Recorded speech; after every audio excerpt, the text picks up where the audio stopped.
It's called Smut. Give me smut and nothing but a dirty novel I can't shut if it's uncut and unset. So my current boo makes fun of me because he says that I'm super into propaganda lately because I went into the new show for Shamar Moore. It's SWAT.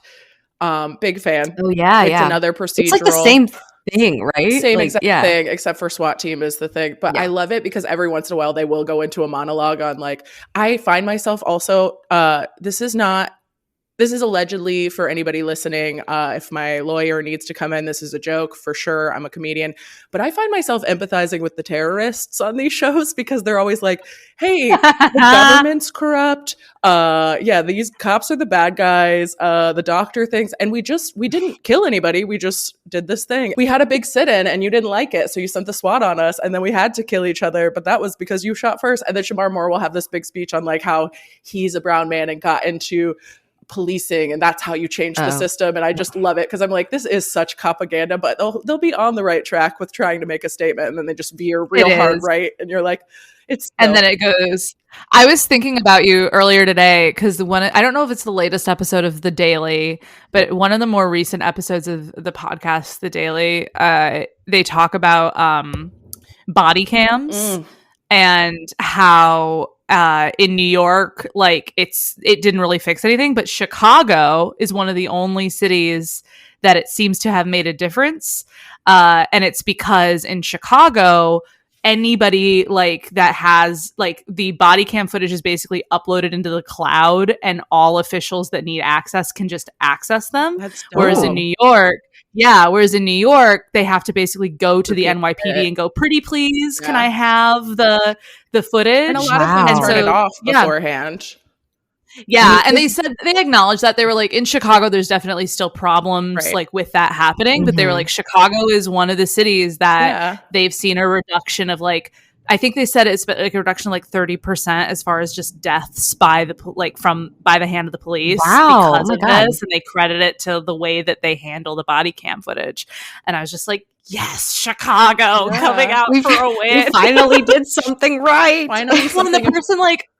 Yeah, like the person on the podcast was like, "Oh, Chicago? Like I don't think of Chicago when I think of fair policing." That's exactly fair anything. Yeah, exactly. And the person was like, "Yeah. There's still like everyone said there were still problems, but there is a light with systemic changes and acknowledgement of those problems. We can really make a harm reduction thing happen, and harm reduction saves lives. I don't know about y'all; it's not perfect, but it's better than just being like, we can't fix it. Fuck it." Do you guys watch any of the Chicago like PD, fire, med shows? No, but I have friends that work on them, and I have family members who are not in Chicago who love them, religiously watch all of them. So I know. I was shocked by how much fan fiction there is for them. Oh my God, so much. Yeah. Because I looked them up for that trivia thing that we were going to do, Emily. And I was like, I thought, because I had The Bear listed. I was like looking up like top 3 Chicago-based shows and like that had the most fan fiction. And I thought, for sure The Bear must have a decent amount. But Chicago PD, Chicago Fire. But those have been going on for over a decade now. Yeah, like that's it also has like years they're in the tens of thousands of fanfics for them individually. It's all ensemble casts, so there's so many options too that I bet that's a huge thing as well. I was gonna say it's very much the Criminal Minds thing though that happened to me in college, where I had like 3 channels in my college apartment or whatever because I didn't pay, I just kind of stole, and that was just constantly on, so you get addicted. And I feel like that's what you have. Regular cable people, which still exist, believe it or not, the non-streamy people, those are the shows you get sucked into, and you're like, well, I guess we're watching the hell out of whatever the hell this is, and you kind of do because it's just always on. There's always an episode, I think too. But the ensemble, I watched like 5 seasons of Chicago Fire it was like our roommate show for a while. We were like, we'd watch it together, and then it kind of got crazy, and then like we just both had lives to lead, so like we stopped watching it. But I've been thinking about that a lot because I get a lot of targeted ads, and I'm like, should I pick that up again? Should I watch the Chicago PD one? Like, should I get another police procedural? Like, which I should. But speaking of Chicago PD, welcome. Welcome to Fem's Reading Guild. I'm Jess. I'm Emily. And I'm Julie America, the guest. Yes. Welcome. That was a good one. We didn't. I didn't sing it because we just had to. We get in there. It's great that we're talking about police though, because now we're talking about the opposite. We're talking about the mafia. We're talking about one of the best tropes there is, baby. Emily's we're talking about the creme de la creme. Just like when bullies was the trope, now it's mafia. I'm just so excited. I'm excited too. Honestly, the energy is palpable. I'm ready. Julie, how much of this have you read, if at all? Like, what exposure do you have to this as a trope? I have not seen the finale of Sopranos yet because never I don't watch leave it. The world.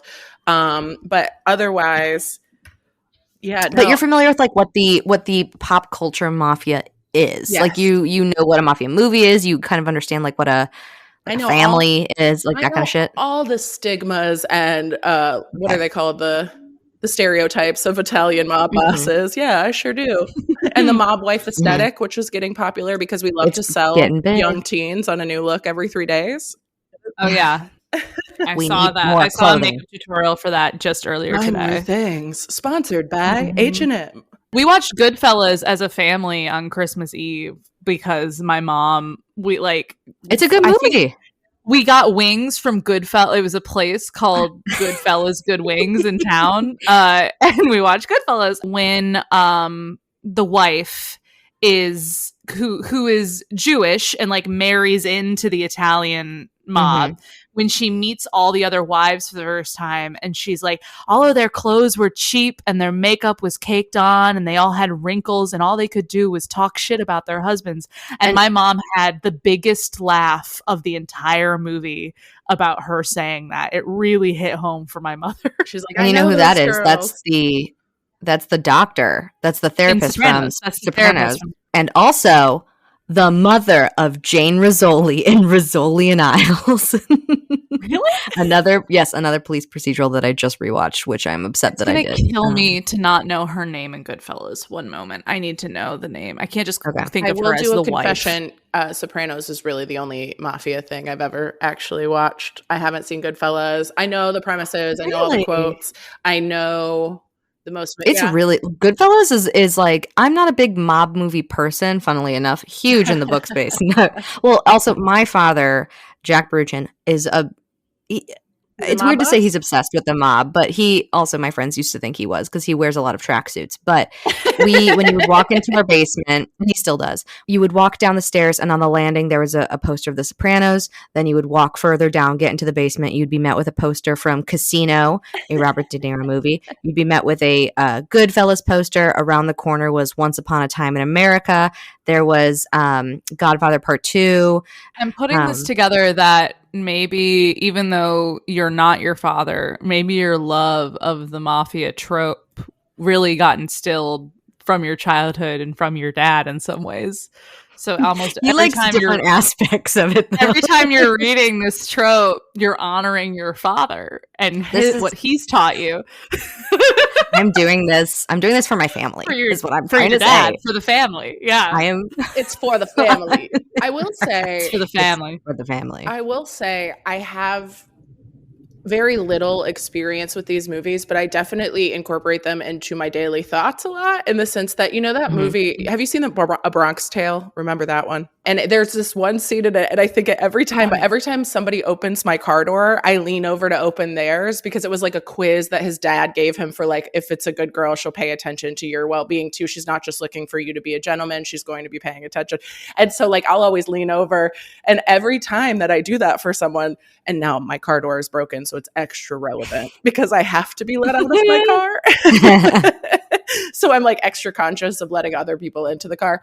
But I think about that movie probably, every time I drive with another human. Well, let me do some research for you while we still look for the lady's name from Karen. Her name is Karen.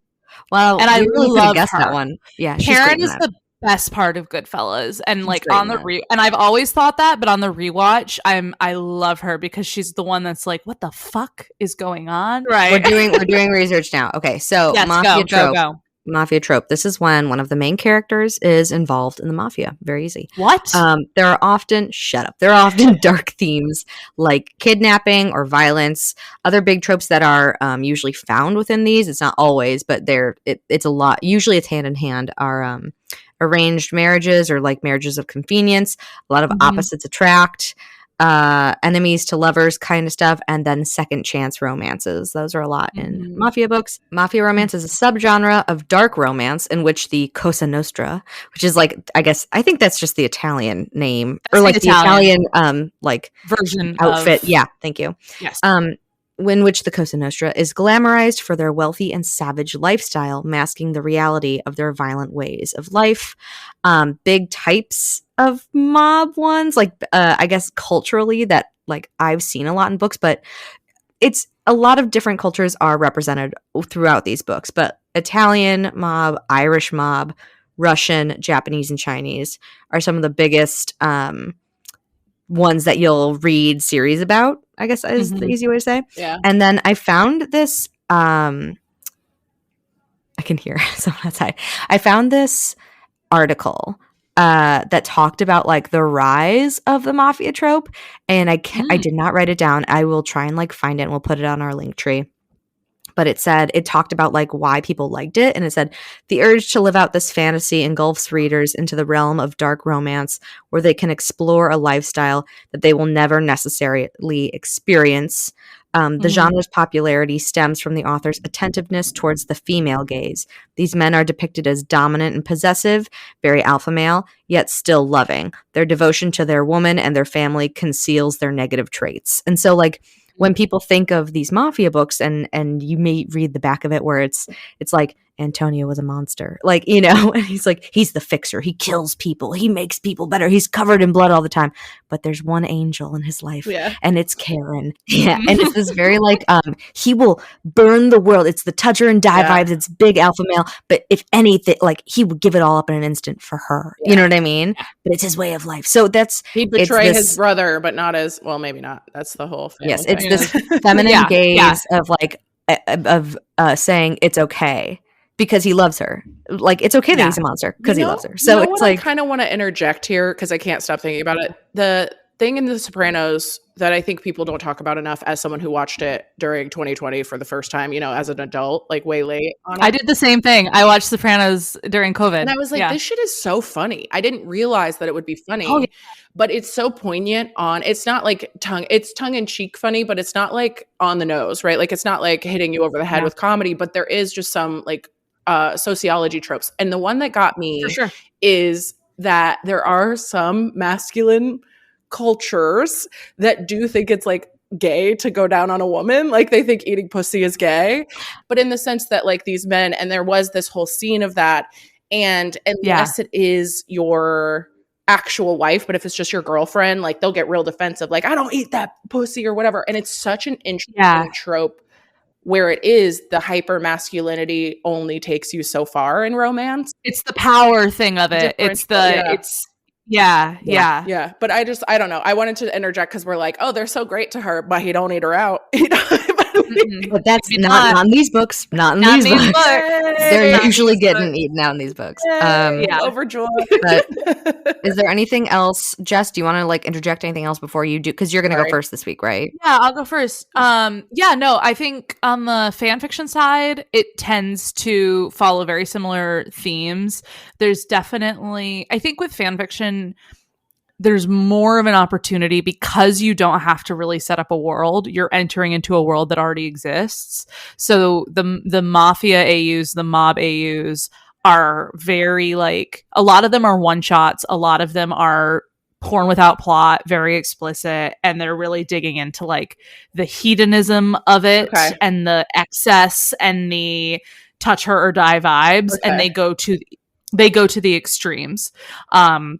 Because they don't have to waste time like getting you into these characters, they just jump into it. You almost don't get to. It's almost like making a Vine or a TikTok where you have to catch your reader's attention because you're making something and throwing it. Yeah, you kind of get to jump to the meat and potatoes. There's a lot of sugar daddy, like sugar daddy vibes. Okay, like a lot of like I'm gonna take care of you. Like a lot of she's a down on her luck college student who's been asked to babysit, but he's very hot and I don't know what he does for work, but he offered to pay my phone bill and like slowly gets to learn more about this world.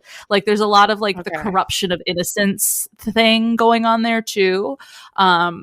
And yeah, I think it's like there's a lot of like discovering the darkness in yourself or discovering the goodness in someone else, kind of playing off of each other at any given time. That's in a lot of books too, like the discovering the dark side of you kind of thing, or like finding your balance with this person. That's big too. So mine is a lot, and Emily and I recorded actually another episode, like a one-off yesterday, and we were talking, and I realized that I had sent this to her before. Because she was like, oh, it's this. And I was like, this sounds familiar. Is it blank, blank, blank? She's like, yeah. I go, I think you made me read this. I sent it to her because right when she started reading fanfic, and I was like, you need to get away from Harry Potter stuff. Here's like a Mafia one that I like. And then I sent it to her, and then I started rereading it, and I was horrified because I had forgotten how much breeding kink and daddy kink was in it. I hate when I do that to try to like branch somebody into something I love, and I'm like, I ruined this. This was my one chance. I sent her like a frantic, like an hour after I sent it to her, I sent her like a frantic, like, I just want to let you know I'm so sorry. I didn't even remember until I read it. And I had a similar, okay. I was like, cool. This only makes me more completely excited. unfazed. I don't remember how this ends, so I'm excited for this ride. Yeah, so it's very dark. I can't even pronounce the title because it's in Norwegian. All of the chapter titles are Norwegian phrases. Okay.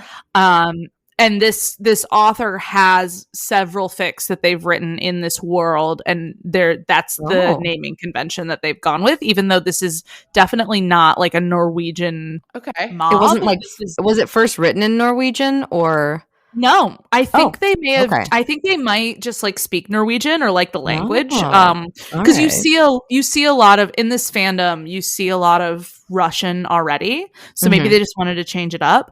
But it's Norwegian for the gods laughed. So we can call it the gods laughed. I would love, you can bleep it if you don't want your Norwegian fans to hear you, but I would love if you have access to them for you to try just for me to pronounce these, because I would love that. Hold on. I can do that. No, I'm totally teasing. I literally just need to click the title. Link. The title, Gudene skrattet. Okay. Is what it sounds delicious. I'm going to put it in the chat. I'm going to put this in the chat, and I want you guys to tell me how you think this is pronounced. Okay. Because I don't think my English mouth can pronounce these words. No, that's how I would do it. I would say Gudene skrattet. Oh, Gudene skrattet. I was doing Gudene. Gudene skrattet. Gudene skrattet. But I like their hard A's. I don't know their alphabet, yeah. Okay, I just did the Google thing. Hold on. Gudene skrattet. Gudene skrattet. I was close. Gudene skrattet. Gudene skrattet. So that's the gods laugh. The gods laugh. Like Gudene skrattet. By Madismen.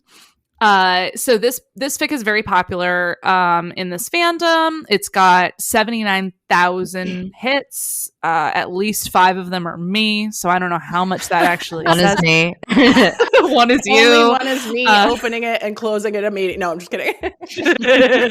And it is part of the Shadow and Bone fandom. Okay. I've not read those books, but they pass me on the popularity tab in my library app all the time. They're very popular. They're very popular. There's a TV show on Netflix. Oh, okay. That's 2 seasons. It's fun if you want something to watch. It's very fantasy world adventure. This is an AU, so we don't need to know a ton about the world, but basically in it we've got our woman, our main character is Alina, and the whole setup in canon is that she discovers that she has these powers, and she's a sun summoner, so she has light powers, and she's like unique. It's like a world where people have magic, but she's above and beyond and kind of an outlier. And then her kind of opposite is the Darkling, who has shadow powers. Sunminner. Good job, Emily. She's a Sunminner. Yeah. I put that for our listeners. I put that in the chat. I did. She did. She put it in the chat. I didn't get enough of a cackle, but it got me. It's pretty good.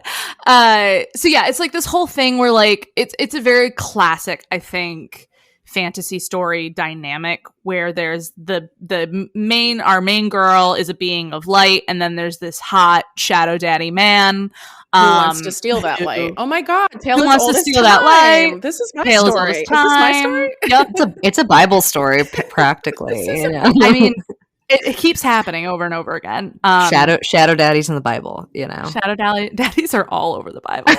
And then the only other character you need to know about is his name is Mal, and he's Alina's like they in canon were in the same orphanage together and basically grew up together and are childhood best friends. But he's just like a normal dude while she is wrestling with her enormous powers, basically. We do love a golden retriever black cat energy. We've been doing that a lot this season. That's where we're at. Yeah. It works. It works. Yeah, why fix life imitating art is what it is, you know. Yeah.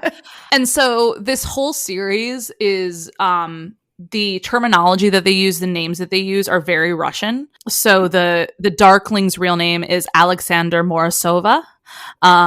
And Alina Starkov is the woman's name, and then Malin Orestiv is Mal. So like a lot of Russian-y stuff. So this AU, we're dealing with the Russians. So Alexander Morozova / the Darkling / Sasha, which is a nickname in Russian for Alexander. Okay. People in Russia, if your name is Alexander, sometimes they'll call you Sasha. Noted. He's played... Yeah, I didn't know that. But until I started reading fics in this fandom and kept seeing Sasha pop up, I was like, who the fuck is Sasha? And then realized that they're all the same person. Very hot, very, very daddy dom energy, played by Ben Barnes in the TV show, if you know who that is. But I will Google.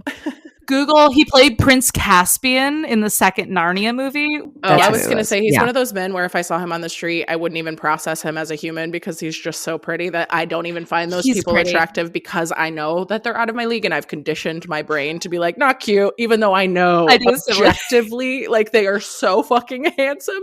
And I know that's he's the handsome. ugly in me, not the ugly, but like the person in me that's a realistic human that I'm like, I don't process, cannot compute.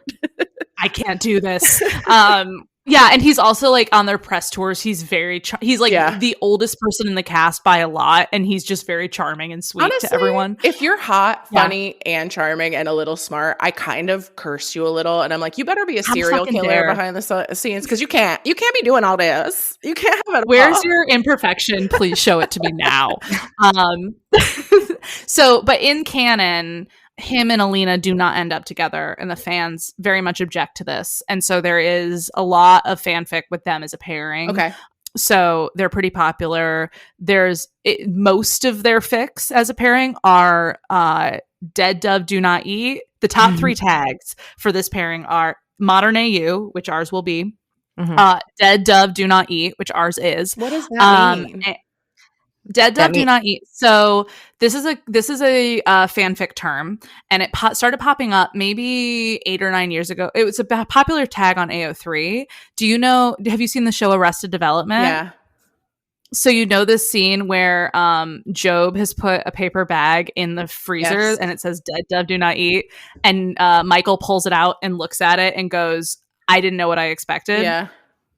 When something is tagged Dead Dove Do Not Eat, it means look at the tags. Got it. You're an adult, but if I traumatize you with my fic, it's your own fucking fault. I warned you. Cool. We're telling you that there is a dead dove in this bag.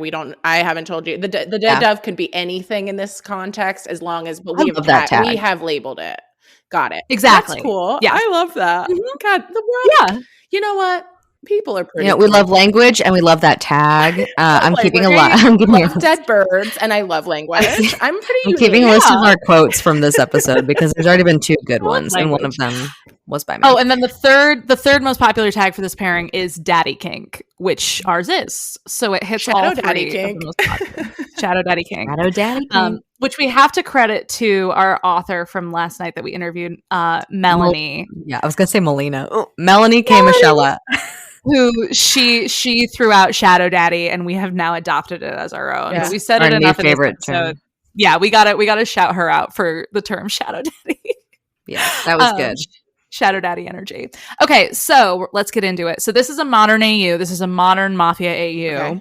Okay. So essences of the characters that I just described. Trigger warning. I'm just gonna say it for Julie. We'll record a real one at the end. But murder, age difference, which is canon and is also here in this fic.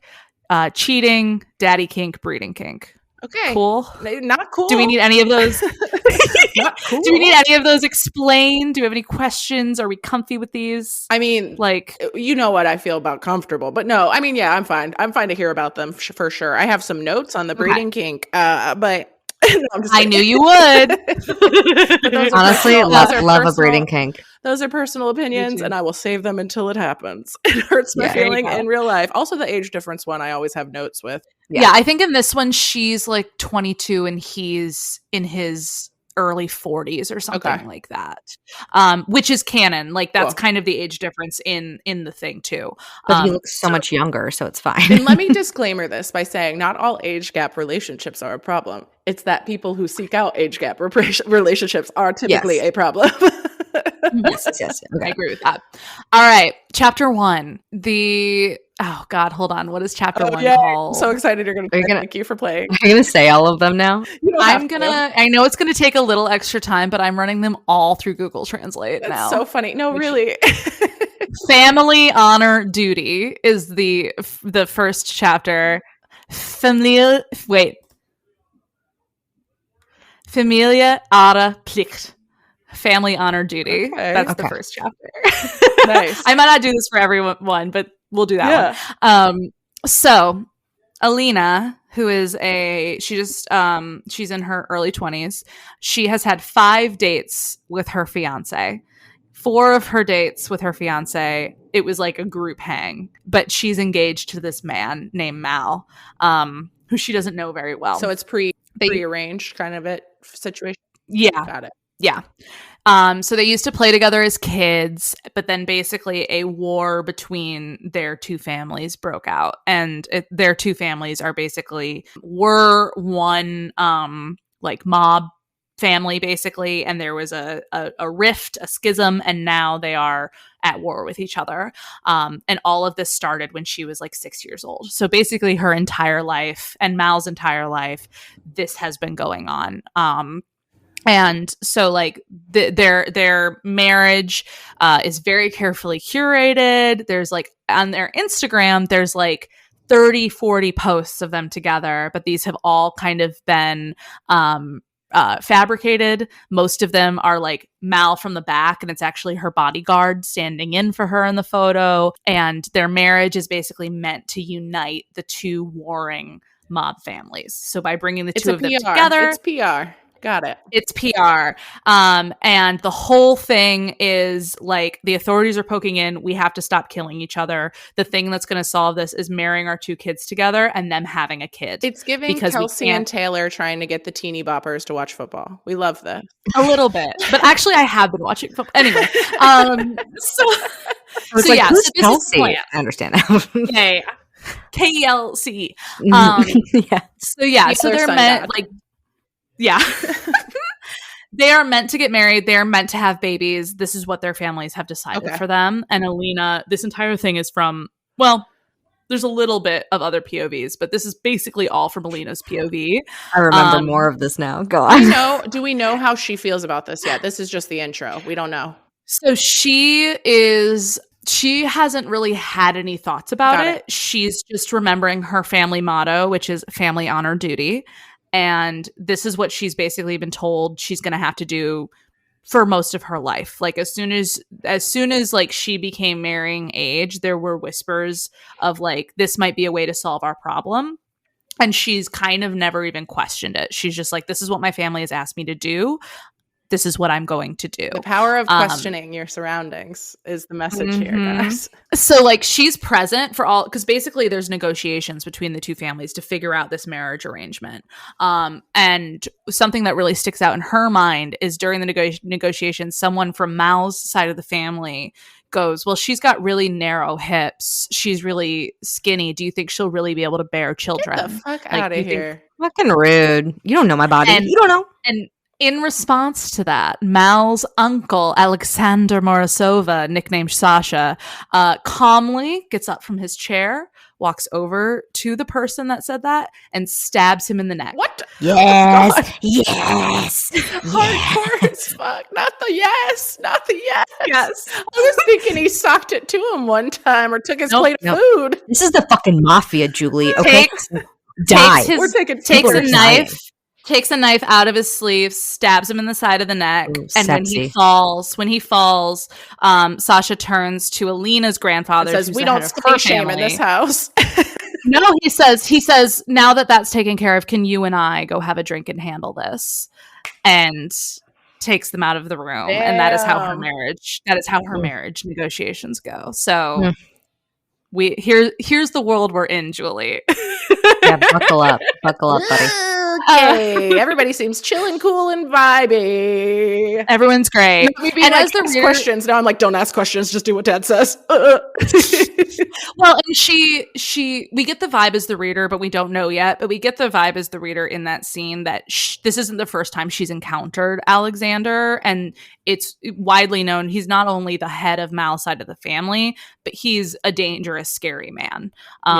And she knows this, she's known this, and we sense that there's some like history between them, but we don't know that yet. What about setting up a world, being like, he walked over, stuck a fucking knife in his neck is wild. Isn't that so hot that he had a knife in his sleeve, like it prepared? Like I love him in this prepared. There were probably knives on the table. He said, "No, I got my sharp enough. I got my stabbing knife right here."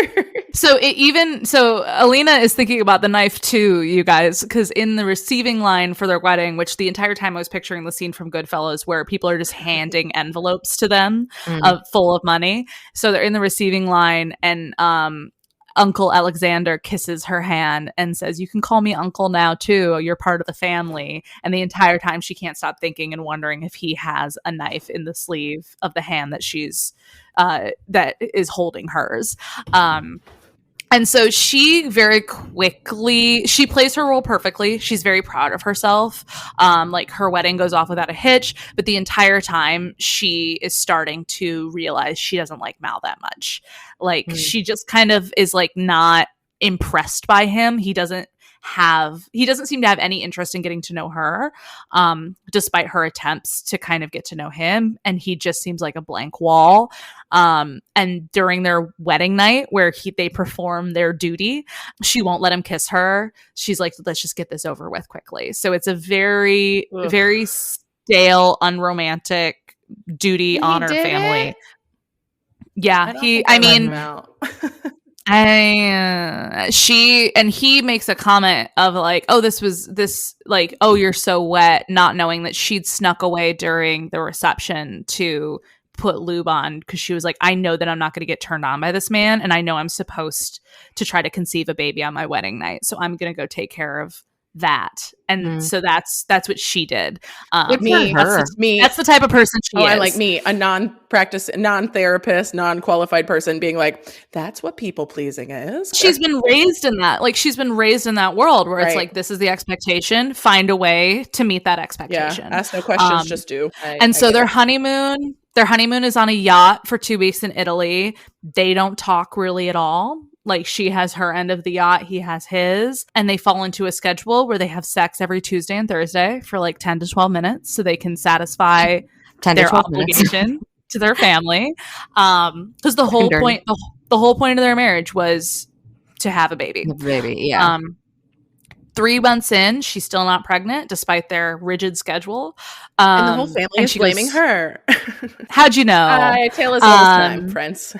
She goes to a fertility specialist. They can't find anything wrong with her. And she just feels really lonely and really rejected. And in her mind, she's like, I had one job and that job is not happening. I'm failing at the thing that I was supposed to do. If any human ever feels like their one job is to produce a child, I want to hug you and I want to kiss your little sweet forehead and I want to tell you that you are so much more than that. That is so sad. You're better than this. Yes, so fucking sad, bro. One of the author's notes was like, "Hey guys, I'm so sorry that I just made Alina depressed for the first half of this, but I promise it gets better." And so we kind of start to understand a little bit more how she knows Uncle Sasha now, because they go to dinner and we get like her kind of background POV, where basically she has a memory of being a child on the stairs, like she's not a child, but like 12 or 13, like a preteen, and she sees Alexander walk out of her parents' living room and hands her his ring and says, let me know, tell them that you want them to stop fighting us now. And basically he was the one that was ordered to kill her parents. And so that is how she knows very much who this man is and why she's kind of scared of him and also fascinated by the darkness within. Anywho, so she's just like kind of miserable on New Year's Eve. She's still not pregnant. She feels like a failure. She gets very, very drunk, which that's her right. In my view, her after God-given right. Yeah, it's the least. It's New Year's Eve. It's New Year's Eve. Let's get drunk, girl. Come on. And she kind of wanders off. Drunk every day in this situation. Yeah, I'm surprised, honestly, that there's not more of it. And she kind of gets drunk. She wanders off through this like giant, beautiful mansion. They're in New York, but like the New York version of a mansion. And a townhome. Yeah, a townhome. And she kind of vaguely, when she wakes up the next morning, remembers Alexander finding her and carrying her to bed because she got really drunk and she like half fell asleep on the couch. And she like kind of has a vague memory of maybe like feeling his scruff on her neck while he like carried her. And she has very complicated feelings the next morning about like the way his strong arms felt carrying her up the stairs to her room, and how muscular he was or whatever. Or whatever. And she kind of realizes she would like to make out with him. The last thought she has that she can remember is I would really like to make out with him if only the room would stop spinning, and then she falls asleep. Okay. So she's horny. She realizes a couple months later, like officially, that their families and Mal blame her for not being pregnant yet, pretty explicitly. And she just fully spirals on down. And she gets really she's like an artist, she's like a painter, and she basically starts, because she doesn't have a job, she's a mob wife basically, so she starts every single day going to the Met and just drawing. And she's just like deep in her depression, so she's not even fully cognizant of the world around her. And Alexander starts coming to the Met and just sitting by her, and like keeping her company and not saying anything at all. But after a few days of this, he kind of breaks the silence and says, "Are you okay? Like how are you? I'm very concerned about you. You don't seem well. What is my nephew doing or not doing?" And she doesn't even answer him. She just kind of gets up and leaves. And so in the spring, she finally hits her breaking point. And after one of their Thursday night 10 to 12 minutes, Mal rose off of her and she goes, "I'm tired of you and need a break from you. I checked and one of the family villas in Italy is free for the next month. So I will be going there so I don't have to be around you anymore." Boom. Boom. Boom. Roasted. Yeah. And so, yeah, boom, roasted. I'm going to the family villa. And so she gets off the plane. While she's on the plane, she gets her period, which is just like another cherry on top. Yeah. Yep.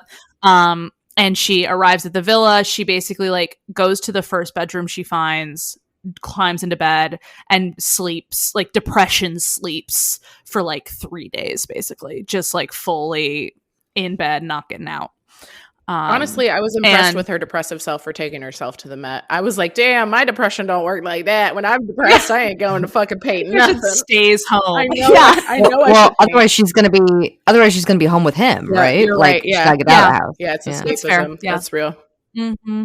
And so finally, when she wakes up from her depression sleep, she takes a shower and she screams in the shower as loud as she can until her throat starts to hurt, and it feels so good. Yeah, nervous system regulation. We should all be doing this. Just scream as loud as you can right now. And then more often. Everybody, and then she does your podcast for the next 30 seconds. We're all going to do this together. No, I'm just kidding. Oh God, my neighbors would be very concerned. Yeah, Julie would be concerned. Yeah. When she gets out of the shower, she like sees herself in the mirror, and she like for the first time kind of looks at herself and is like, "Oh my God, I look so thin and sad and pale." And she punches the mirror 3 times. And her like hand is actively bleeding. That's and how she you call kind of Bloody like Mary. Smear your own blood all over a broken mirror. And she kind of realizes it's the depression thing of like, she looks at her knuckles, is like, oh yeah, I'm bleeding. I should go eat something. I haven't eaten anything in like 3 days. Yeah. So she goes downstairs for food and is horrified because she's like on the stairs going down, and she hears voices and she hears music coming from the kitchen. Fuck that. And no one was supposed to be there. And it is, guess who? Uncle Alexander. Yeah, I was going to say. Yeah. Sasha and his assistant Ivan are in the kitchen. And all she says is, "You're not supposed to be here. What are you doing here?" Like, she's just lost all energy to be afraid or to defer to him. And she's like, what the fuck? And she says, I checked with everyone that I was supposed to check with. They all said this was free. I had it reserved. What are you doing here? I paid the Airbnb fees. I paid the cleaning fee. I did the weird ritual to check into this thing. I went to the neighbor to get the key. Okay. I lit a candle and did a whatever. And he says some unexpected business came up. And it's my house after all. And then he sees her bleeding hand, and goes full, "Who hurt you?" Okay. And is like, what the fuck happened? Like, are you okay? And she tries to brush it off, and he won't let her, and like is like getting angrier and angrier, and is like, are you okay? Yeah, beat my ass. And she hurt me. Yeah. I did this to me. And finally she admits, I punched a mirror. And he goes, okay, you have glass in your hand. I know you don't want to talk to me right now, but I need to help you. Yeah. Like, this could be really bad. So he has her sit down and goes and gets a kit and cleans out her hand and disinfects and does all the thing. And she expects him to kind of leave her alone after he cleans her hand, but instead he kind of stays there and holds her hand, and says, like, are you okay? And she's holding back tears, and she just says, I'm so fucking tired. And then he goes, okay, and carries her to her room again, and then she falls asleep again for another day or two. She's gotta eat something. This isn't okay. Okay, her digestion is really fucked up right now. She's just a little babe. Just worried about when she's gonna eat. She's depressed. Yeah, and at this point she went down there. Yeah, you're right. She went down there to eat. She didn't get any food. So now this is day 4. This is day 4 without. She's starving. Day 4. I mean, but she doesn't feel like she is because she's sad, which is a very real thing. And yeah, so he insatiable, and I can eat everything, and I never I'm a monster. Yeah, I want every bag of chips within 10 miles. Yeah. Like, that's how I am. When it's either everything or nothing. Yeah, exactly. And and it's like long. It's like 2 days of nothing, and then 2 days of everything usually. And so finally, after like 3 days of kind of trying to avoid him, she confronts him and says, like, why are you actually here? Like, I know you've been here for 5 days now. Like, why are you here? And he says, I realized long ago that you weren't doing okay, and I wanted to come and A, make sure that you weren't like trying to hurt yourself here, and B, I think I owe you an apology because I was the one that screwed up your life by arranging this marriage, and clearly it has really, really fucked you up. And she tries to kind of deflect because like family duty honor. And she's like, my life hasn't been screwed over. And he says, have you actually been happy though? You don't seem happy. And she said, I wasn't raised in that. I was raised to do what my family needed me to do. And he gives an ugly laugh, quote unquote. And he says, quote, your duties being used as a broodmare so that the rest of us will have an excuse to not kill each other, being rutted into every Tuesday and Thursday evening instead of the rest of us just learning some fucking self-control. Is that really what you consider your duty? Not rutted into. And rutted into, Julie. What a way to describe that. I needed a trigger warning for that word. Trigger warning for rutted into as a phrase. Dead dove don't eat. Rutted. All rutted that bitch. It does finally like break her, and she's like, I wasn't given a choice. I didn't have a luxury of saying no. This is what I had to do. What was I supposed to do? And it's clear that he kind of wants to go to her and hold her hand again, but he doesn't. And he says, like, you're right. This was really fucked up, and I had a hand in it, and I shouldn't have given you away to my nephew, basically. But marriage was insisted upon by both families, and Mal seemed like, quote, the more appropriate choice than me. And she says, what do you mean a more appropriate choice? Boom, boom, boom. And he admits that his name was also in the running, and if he had been able to, he would have chosen her for himself. But the age gap, it didn't seem appropriate to the families. And she grabs the front of his shirt and says, why didn't you take me? You're the most powerful person in the family. You could have made it happen. he says, isn't it obvious why I didn't, besides the family's objections? And she says, no. And he lifts her onto the counter, and she says, do you still have the ring I gave you? And she touches it where it's hanging from her neck because she wears it still to this day. He says, that's the reason. I mean, I couldn't expect you to welcome me knowing that I took your parents from you. Like, I just fully thought that meant you didn't want to fuck me, Alina. Yeah, most normal people who are well adjusted probably wouldn't be into that. I thought he was going to say, like, it's because you have the ring. Like, I couldn't propose because you have the ring. No, it's because he killed her parents. Yeah, I forgot about the whole killing the parents thing. That was what made me laugh earlier when he was like, I am so sorry, I'm kind of the worst, and I hooked you up with my nephew. Meanwhile, no, you're kind of the worst because you killed my mom and dad, you weirdo. You killed my mom and dad. Yeah. No, we just kind of, and I kind of forgot about it too until he said that, which just speaks to this trope and how 100%. And so she says, you're right, I should hate you more than I do. And he says, listen, just tell me whatever you want and I'll give it to you. I care about you, but I'm not going to do anything you don't want me to do. And she says, I need you to stop touching me. And he's like immediately on the other side of the room. And he says, literally whatever you want, even if it's just to leave you the fuck alone, I will do it. And she finally eats something because he leaves her alone. I just felt like I needed to say that to you guys. Yeah, you did. Thank you for that. That makes me feel a lot better.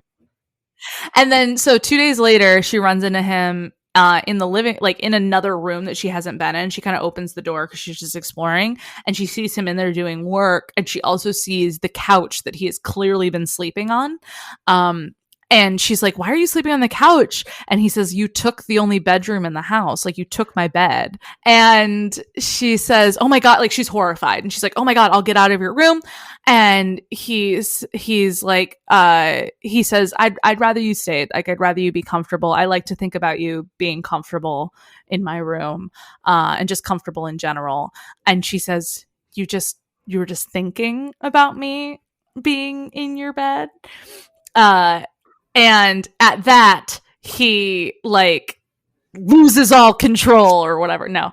But he basically like, she's like against a wall, and he like he like shoves her against the wall. And there's something beautiful about the darkness of his eyes. And then he kisses her very, very softly on the cheek. And she's jelly over it. She just can't even handle how wet she is over the kiss on the cheek. And she doesn't stop him as he gets on his knees and eats her out against the wall. Not gay, Julie. Not gay. And then this quote I loved. She looks down and his eyes are beautiful. He might be kneeling, but he was still in charge. Hey, that's sexy. Ooh, that's a good quote. That is Ooh. good. Yeah. Ooh. Yeah. It was, it got me. He might be got kneeling, me. but he is still in charge is very sexy. Mm-hmm. And then he helps her, helps her write herself. And he says, to answer your first question, thinking is all I do. And I won't do more until you invite me for more.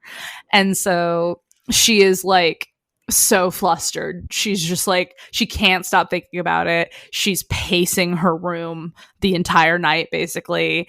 And the next day he comes to her room and says, I made dinner. You need to eat something. You haven't eaten properly. And she says, I want you to kiss me. And he says, are you sure? And she says, yes. And he says, well, okay then. And he does. And he fingers her and eats her out again. And he says, you're going to come twice and then I'll fuck you. But you need to come twice first because I want to make sure that Fucking you're rude. That you're good. Yeah. He like teases her. He's like, well, you got to give me two and then I'll fuck you. And so, he can tell that she's holding back something that she wants to say the entire time. She's like, she starts to say something and it's on the tip of her tongue and she holds herself back. And so as he is about to fuck her, he says, call me what it is you really want to call me and then I'll do what you want me to do. And she's so embarrassed and she's so ashamed and she's some deep dark part of herself that she doesn't understand, but then she calls him daddy and he says, there it is. And yikes, the guy that killed your parents finally daddy. Yikes. Yes, Julie. Yes, indeed. That happened. I'm not anti-daddy. I'm anti-daddy when it's the guy who gave you daddy issues. I'm fine with it. It's Go a on. full circle moment. And need to lose dirty talk. There's also a lot of dirty talk, and a lot of the dirty talk also like comes up against like a breeding kink because it's very like, I'm gonna do what your stupid fucking husband could do. I'm gonna do this like thing that you've been wanting that he couldn't do because he clearly is defective. So I'm gonna do this for you. I'm gonna give you the baby that he never could. The only way I enjoy reading breeding kink. Like it's not, this is not something I seek out. This is not something I like. But when that's in the dirty talk, for some reason, I'm like, this is like hot. Like, I don't know why. Hot. It's hot. I never want them to get pregnant though. I don't want like an accidental pregnancy. I don't want that. Like that ruins the book. But yeah, an accidental pregnancy trope is not my jam at all. No. But there is like a dominance aspect and kind of a cuckolding thing going on with dirty talk like that of like, your worthless husband who I know you hate, I'm going to be better. I am better than him in every way, including this one. And I'm going to remind you of that while I'm fucking you. Absolutely. So yes. So this starts them having sex just all over this beautiful Italian villa and subsequent tiny Italian cabin. Yes. Yes, absolutely. We open the next chapter with them having morning sex and cuddling, and he kind of admits like, I'm just, because she feels embarrassed that she really has kind of fallen fast and hard and wants to be around him all the time, and he admits like, I want to be around you just as much, like I do not like leaving you alone. But then he does leave her in bed to go make them breakfast. And then he comes back with the breakfast and they have sex by the breakfast and they have sex on a sailboat and by a pool. On a sailboat, on the breakfast. On the breakfast. Scrambled eggs, anyone? And all the while he's talking about, I'm going to do what your husband can't do. And she's super into it. And she feels like this time, like his fucking family, his nephew. Oh my god. Nephew. Mm-hmm. Well, and he calls him that. He's like, my stupid fucking nephew couldn't do this. He's such an idiot. Like my sister's stupid son. At this point, can I say, I no longer know what's happening in this story. Like I don't remember anything now, so I'm now hearing all this for the first time. I just want to put that out there. Great. And she's also like, she's really into the idea that he is kind of the most powerful person in the families. And so in the back of her head, she's like, if I need to be protected from Mal or from my family for cheating now, basically. This is the man that could protect me. Like, this is the level of power that could do it.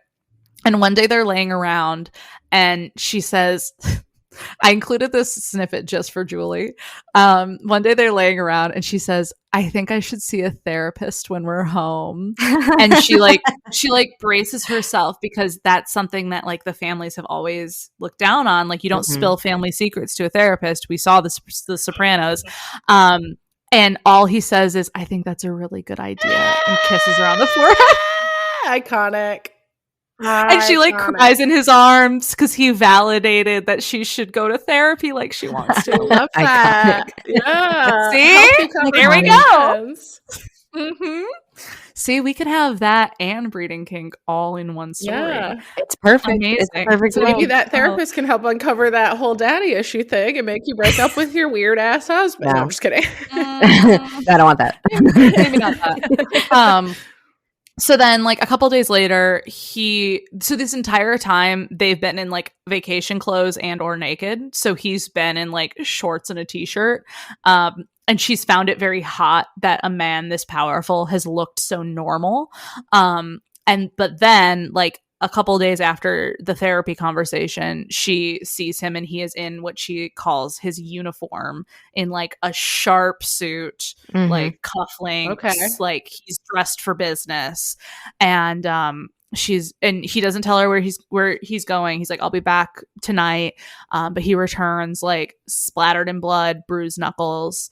And she's like kind of taken aback. And he's like, what are you thinking? And she says, I'm trying to reconcile this man with the man that made me breakfast this morning. I'm trying to, in my brain, figure out which one is real. With the man that scrambled my eggs. Boom. My eggs. And he says, I love to take care of you, but we both know that I'm not a good person. Like, we both know what I do, and this is the reality of the situation. And she says, if I asked you to apologize for killing my parents, would you? And he says, I would. And she says, would you mean it? And he says, I feel like I was following orders for my family. And in that way, I wouldn't mean it, because in the rules of our world, my actions were justified. I would be apologizing for the harm it caused to you. But he says, but when it comes right down to it, I need no one's forgiveness. And my life is not hinging on anyone's forgiveness, even yours. And she thinks this is so fucked, but also very hot. This is in many ways. Oh, and then while they have sex, the dirty talk is him telling her that he killed a man earlier because this man expressed his regrets at the poor choice of bride for his nephew, because I've heard that she's not pregnant yet. And so this dude was like shit talking Alina to Alexander. And he was like, and so he had to die. And so that's why I look like this. And she's like, thank you. Thank you for doing that. I really appreciate you. Well, if you're murdering for me, then I think it's cute. Actually, I was really anti the murder thing when you came home bloody, but because someone was talking shit about me, actually, that's big Scorpio energy. I mean, I feel like, Emily, correct me if I'm wrong, but I feel like that happens in Mafia books constantly. It's the exception. That's so wild. I would be killing is wrong. Killing for me is fine. Like, that's like, yo, you still killed a man. And you know what? I stand by it. I think it's hot. All he was doing was talking shit because he's a victim of his societal times. No, you know what? That guy, he kicked orphans and puppies. So honestly, that's backstory that you didn't hear though. So he's a bad guy. He deserves to die. Murder to me is not justice. Reformation, like holding someone accountable, is not. He is reformed in hell. I was going to say heaven, and I was like, as an agnostic. Okay, so we're on the last chapter, which let me look up. I was going to say, I skipped a couple flashbacks, but like we've got the meat and the potatoes going on. But I do need to look up the title of the last chapter. Just we got to do the first and the last. Yeah, for old time's sake. Let's see. Familia Precht was the first one. Oh, Precht. So in English, it is "You love me and then hold on." Du älskar mig is how you say it. Du älskar mig. And it means you love me. I'm sending it in the chat. Hold on. Yeah, I want to see it. Du älskar mig. That's what it. Du älskar mig. Mail. Mayor. Mail. Du älskar. Oh, mail. Du älskar mig. Look at us. We're learning. What is it? Norwegian? Norwegian. I would read it. Du älskar mig og. Yeah. I would have never gotten the for mail. My phonetic listeners. It's giving Magog. Yes, du älskar Magog dash. Yeah. So good at Norwegian. So good. Last chapter. It is the Italian villa vacation has come to its end. The reservation is ending, and someone else is due in for this Airbnb. So it's time to go back to New York. Alina is dreading it with her entire self. She's like snuggled up to Alexander on the way home the entire time, but then is surprised when she isn't dropped off at her and Mal's apartment. She's dropped off at her old apartment, which she didn't think was still rented, but she finds out that Alexander has like kept it for her basically. And so she can live in her apartment, and she walks in, and the first things she starts to think about is like her and her friends, and like her early like 20s days, like getting drunk with her friends on the couch, and is just like so grateful and so happy to be there. I love that. Yeah. It's like her thought is like, Alexander kept these memories safe for me, and she's very grateful for it. And he says, I have to go handle some things for a few days. Like, if you need me, reach out to me. But I would rather you stay safe and just not contact me and possibly like involve yourself in my work. And she's like, fine. I'm enjoying just being in my old apartment. I'm gonna do that.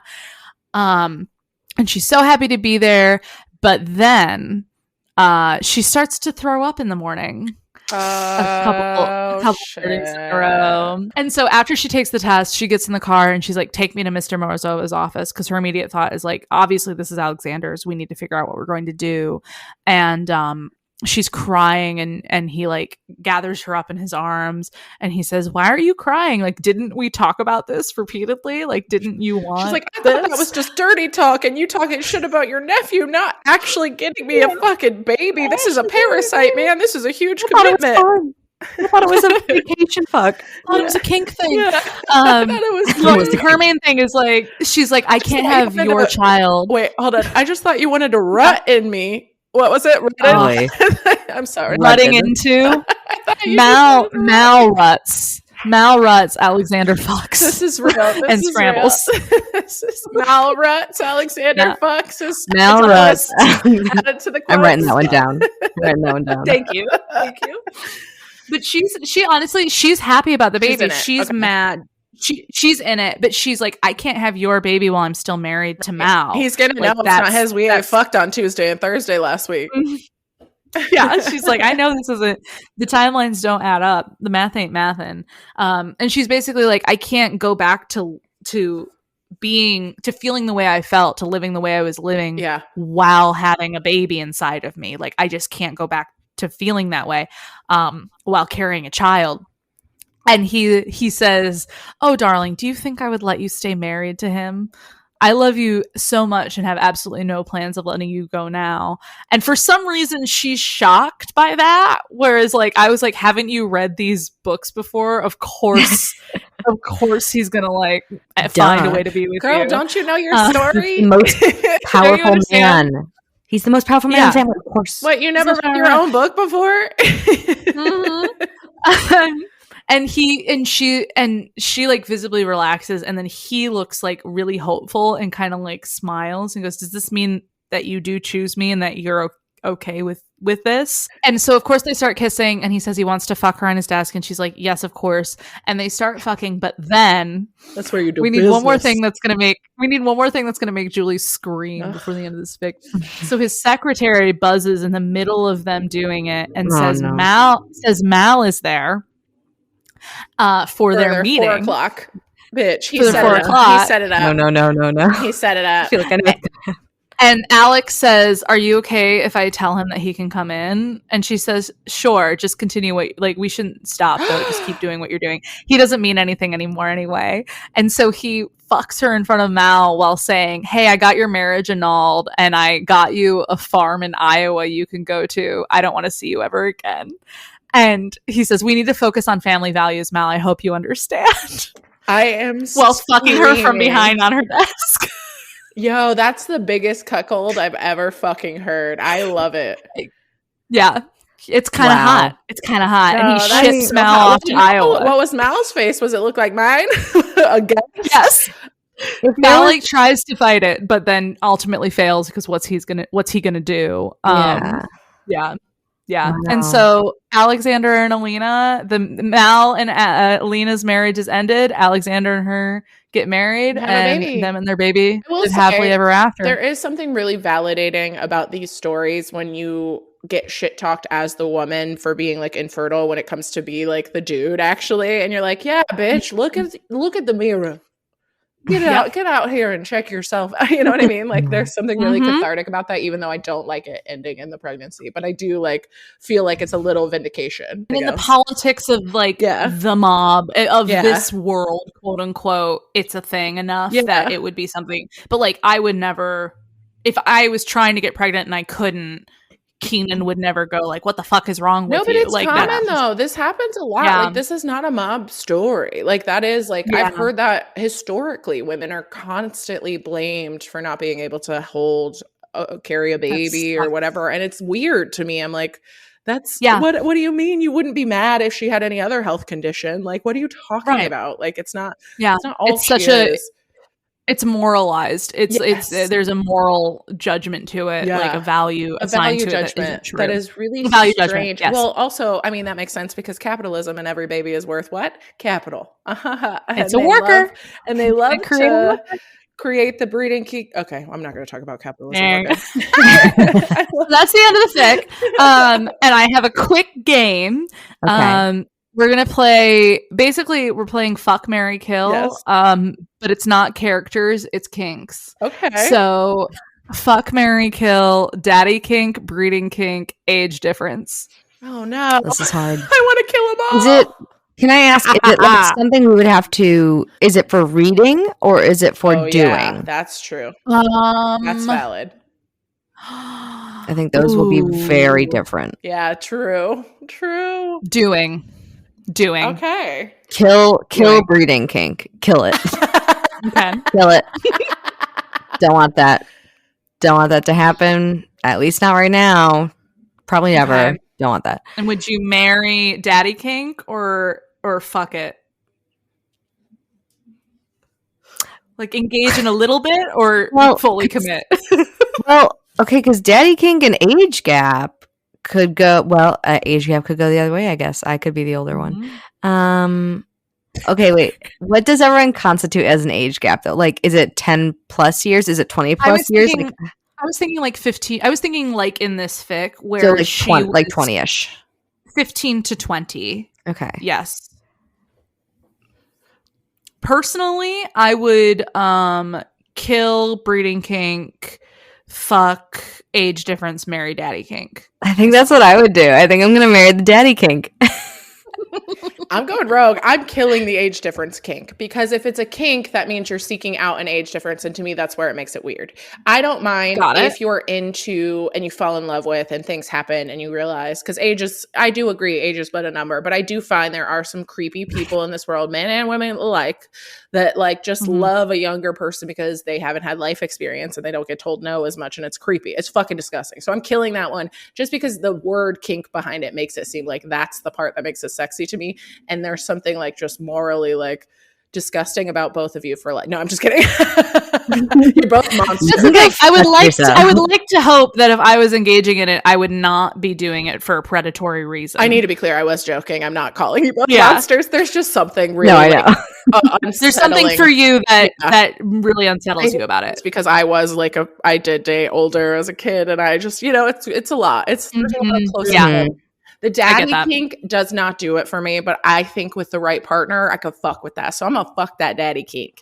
And I'm gonna marry the breeding kink, not because I want to be a trad wife or have babies, but I think with the right birth control, I'll let anybody nut at me. You know what I mean? Like I'll let anybody I'll let you blow a load. The right birth control. Oh my god. With the right science is amazing, isn't it? Modern medical technology. If you're into pretending like you're gonna get me pregnant, I'll pretend my ovaries are working. They're not. I have taken precautions. I have put a spermicide inside or whatever the fuck I decided to do. But yeah, we can pretend. Never hurt nobody. We can pretend. We'll let you nut. Get your pretend condoms don't feel the same. Okay. Now we got some quotes from this episode. Oh my god. Oh my god. All right. Well, that's me, guys. I loved it. That's my thing. Good. That's fun. Good job. Good. I'm glad. I was nervous about it because it had a lot of stuff going on. It's heavy. Yeah. I thought that was I realized I've read another daddy breeding kink from this. It's like a one-off one. It's the other one I sent you. Yeah. The other one. That one. And I got those mixed up. So but I read the first half of this one. I did. I sent it. Well, that's a very, in this fandom in particular, and I don't know because he's older. I think it's because of the age difference thing. Yeah. It's so prevalent in this fandom. Like those two kinks kind of go hand in hand. And so it comes up a lot. In the age gap, I'd say in that story, I'd probably have a different answer for Bang, Marry, Kill because that story was not the same to me. But like, you know what I mean? It wasn't like seeking out the age gap. It just was these two people. And they happen to acknowledge it, which I actually think is a better way to address the age gap, to be like, hey, this could be a thing. Is this a thing? And I'm like, oh, cool. And then both of them go, oh, okay. We're checking for consent. We're engaging in like a common, I think that's really all it is. Like, obviously, anything could be swayed. And I really do want to be clear. If you're an age gap kink person, I'm so sorry for calling you a monster. I feel bad. Okay, so I had so many books to choose from. And I actually started reading one of my favorite Mafia romances. And I've read it a bunch of times. It's The Predator by Runyx, Runyx. And it's part of the Darkverse series. And I got 40% of the way through and I stopped because I was like, this is too dark to talk about. Like Julie's gonna be so upset by this that I can't tell her this book. Darker than the one I just did? Yes. Like it starts with like child trafficking. I am such a big baby. Like I'm like, no, I don't want to hear the bad stuff. It's like, it's not that, it's just like that will color the rest of it. Whereas, like, I think, and like Jess and I are a little more like maybe desensitized to it, or just we're so used to like these terrible stories that we're like, yeah, we can look past that because we're getting to the sex. So I like wrote down, the Darkverse series by Runyx, the Filthy series by Serena Ackroyd, the Knightsbridge Boys by Tracy Lorraine. Those are all some of my favorite like Mafia series. And then there is a series by LJ Shen. I can't remember what it's called, but it is actually the what I'm going to tell you now is the prequel to that series. And so what I chose for you instead of The Predator, which is still one of my favorites, is Sparrow by LJ Shen. It came I've read this one. It's a lot more tame. It's a lot more tame compared to everything else there. Oh, the God series by Irina Kent is also a really harsh Mafia series, but I love it. That one involves like CNC breeding stuff. It's like hardcore. So Julie would never love that. Consent, we talked about that. Yeah. Consensual non-consent. I got you. I remember. I actually cut all of that out. From a previous episode, we like discussed it and I just cut it out because I was like, we don't need this. It's fine.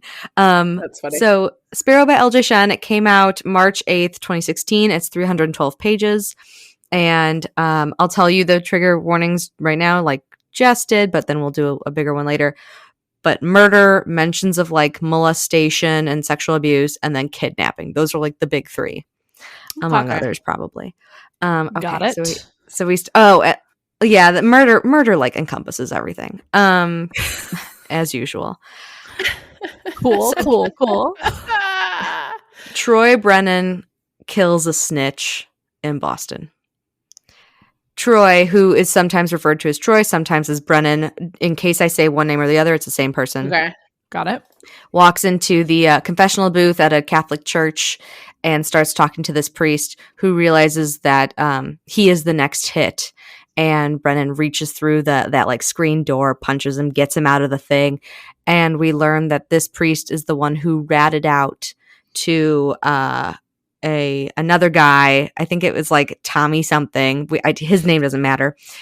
He read it out to this guy where Troy Brennan's dad was, and ultimately led to him being murdered with his mistress. So he takes the priest, he cuts out his tongue, because that's what you do with snitches, and then he murders him and leaves him there on the floor of the church for everyone to know that priest was a snitch. Damn. 3 years later, Sparrow is getting ready to be married. Okay. 10 days ago, Troy Brennan took her from her house. He just went in, was like, hey, you're coming with me. Her dad, who is one of the soldiers of Brennan's Mafia in Boston, this Irish mob in Boston, was like, sounds good, boss. Took her to his penthouse. She sat there for 2 days, not really knowing what was going on. And then the next morning was like, hey, we're getting married today. And so she's just getting dolled up. She's getting dolled up in this like nice hotel room with these people she doesn't know, with this dress she didn't pick out, with this humongous ring on her finger. She's looking very mob wife-esque and not like her at all. She's usually very tomboy. She has like long red hair. She's a little bit curvy. She's always been a like jeans and t-shirts gal. She is currently in culinary school, and she kind of keeps to herself. Being raised in Southie, Boston. I don't want to say like the South Side. It's like referred to as Southie. She was always a bit more poor. Her mom ran away. Her and her dad, who is a drunk / one of the soldiers in the mob, always got by. You know, they made do, and they always had each other. And now she's like, well, if this will help dad, I guess I'm going to get married to the head of the mob. Okay, I guess this is my life. Family duty honor. Family duty honor. She gets a text from her friend who's like, are you coming to class today? Yeah. She gets a text from her friend. It's like, are you coming to class today? She's like, no, I got the flu. I can't make it. And she's like, I know that this wedding is going to be plastered all over the society pages. Hopefully this friend doesn't read that part of the paper. And hopefully I can get back to my life and be a chef also, and all it's this not your stuff. job to protect your parents. Yeah. And he hasn't hurt her or shown any intention to hurt her. And she recalls how he kind of grew up. They grew up in the same neighborhood, but he grew up as like the prince of the mob, and he is now known as the fixer. And rather than like do classic mob things like, you know, meet in a strip club and play cards and do that, he kind of is at the beck and call of mob shit. Yeah, mob shit. Getting sandwiches. All it's Irish mob, so eating Irish stew? mob. What's the equivalent of cabbage? Gabagool stew? Corned beef and cabbage. Corned beef and cabbage. Yeah. Taters. Yeah, he is kind of at the beck and call of a lot of like very rich and powerful people in Boston, and is their fixer. So, anyone's like son who can't be in rehab but needs to get clean, he'll be the one that takes them to the cabin. And, this guy is going to run against me. Do you have any blackmail on him? He's like that kind of guy. Okay. But he Olivia Pope. No. He's the Olivia Pope, yes, but he's like hardcore also in the mob. He's the Olivia Pope of the Irish mob. Yes. Got it. As she's getting ready, she is fully done up, and she, gets away from the makeup and the hair person. And she's like, I just need to go to the bathroom. So she goes in the bathroom and she sits down, and she's just having a moment to herself to be like, how did my life become this? And all of a sudden she hears the door open, and everyone in the other room is kind of like immediately becomes quiet. And he goes, where's my future wife? And she's like, oh fuck, Brennan's here. So this guy like walks into the bathroom. She's like, I could have been peeing. And he's like, you weren't. You're thinking about running away. And she's clearly like very scared of him because she doesn't really know this guy. Like they only knew each other from afar. They kind of grew up together. He is older than her. I think he's like maybe 10 years older than her, but they're still within the same like group. You know what I mean? Right. Yeah, he has no intention of hurting her. And she asks, why her? You know, they've barely spoken. And she's like, why am I the one getting married to you? You have your pick of people. Like, you're in the society pages. You have a model on your arm all the time. And he's like, well, why not? I don't really want to know my wife. But you have protection. He's like, I just need a red wife. flag. Right? He's like, I just need a wife. Whatever. It's fine. You have protection. You have a long leash. You can live your life, but like, you can't fuck anyone else. Before she walks down the aisle, she gets there, gets the big church with her dad. Everyone's taking their seats, and she's in the, like, what's it called? The lobby of the church, I guess. And she's kind of like leaning against this door, and she hears like a father and a son, like a 5-year-old kid on the other side of the door. She kind of leans in. She's like, what is that? And they burst through this door, and she stumbles into Brock, who is a super hot married dad who works for Brennan. And she immediately sees him, and she's like, oh my God, this guy is hot. And then she sees the little kid, and she's like, hi, you're a little kid. And he's like, hi, I need you to know that every single time you say Brennan, I am only picturing Brennan Lee Mulligan as the fixer for the Irish mob. Good. I only want you to picture Brennan. Can't not do it. So just know that. Basically, to her, like, she refers to him as Troy, and everyone else in the book refers to him as Brennan. So, like, interesting. Kind of have to switch back and forth because that's how I, like, wrote it and read it. But, like, I understand why, and I'm happy that you're only picturing Brennan Lee Mulligan. And she's kind of eyeing him, but she's like, oh my God, I'm about to get married. And she's like, well, he doesn't want to know me anyways, whatever. And she walks down the aisle. They get married. It's kind of a blur to her. As soon as they kiss, he kind of like smirks at her, and she's like, and, you know, she goes in for like kind of a peck, and he hardcore is like, we're going to kiss. And she's like, damn it. He's kind of hot, whatever. This is stupid.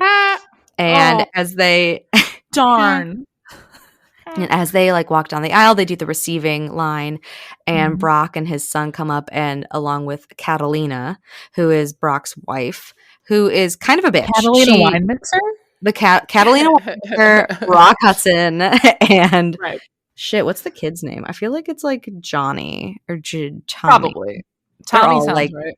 Yeah, let's go Tommy. It doesn't matter. None of this matters. I'll stop interrupting you. I promise. You don't have to. It's okay. And never. That's kind of the show. You know, we kind of just interrupt each other. I know. That's fair. Yeah, maybe you should stop talking. This is a podcast. Sure. Okay, let's all just listen. I'll just read silently, and we all listen. Catalina is immediately. And we'll respond to your facial expressions. Like that the whole time. Oh my God. Okay, so Catalina comes up, and she's immediately like, Brennan, like, what a lovely wedding. And then she's like, Sparrow, nice dress. And Sparrow's like, the fuck is this bitch about? Like, all over my husband. And she kind of feels this like initial like jealousy. And then she's like, I don't even know this fucking guy that I married. Like, I don't give a fuck. It's fine. On the way to, so like after the receiving line, they get in the limo, and they're going to the like reception, and they're in the limo. She's kind of just like quiet, because she's like, I don't know anyone at this wedding. Like, I just want to go home, and I want to go to sleep. And he's like, I have a gift for you.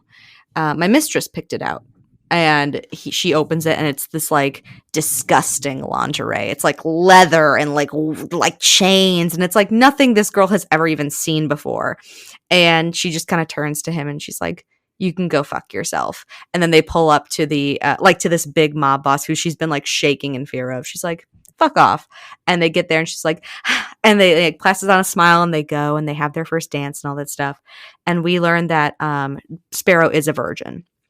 She's like 26, has never really, she's gone on like a couple of dates, but like somehow all the guys are just never interested in her. And she's been chased this whole time.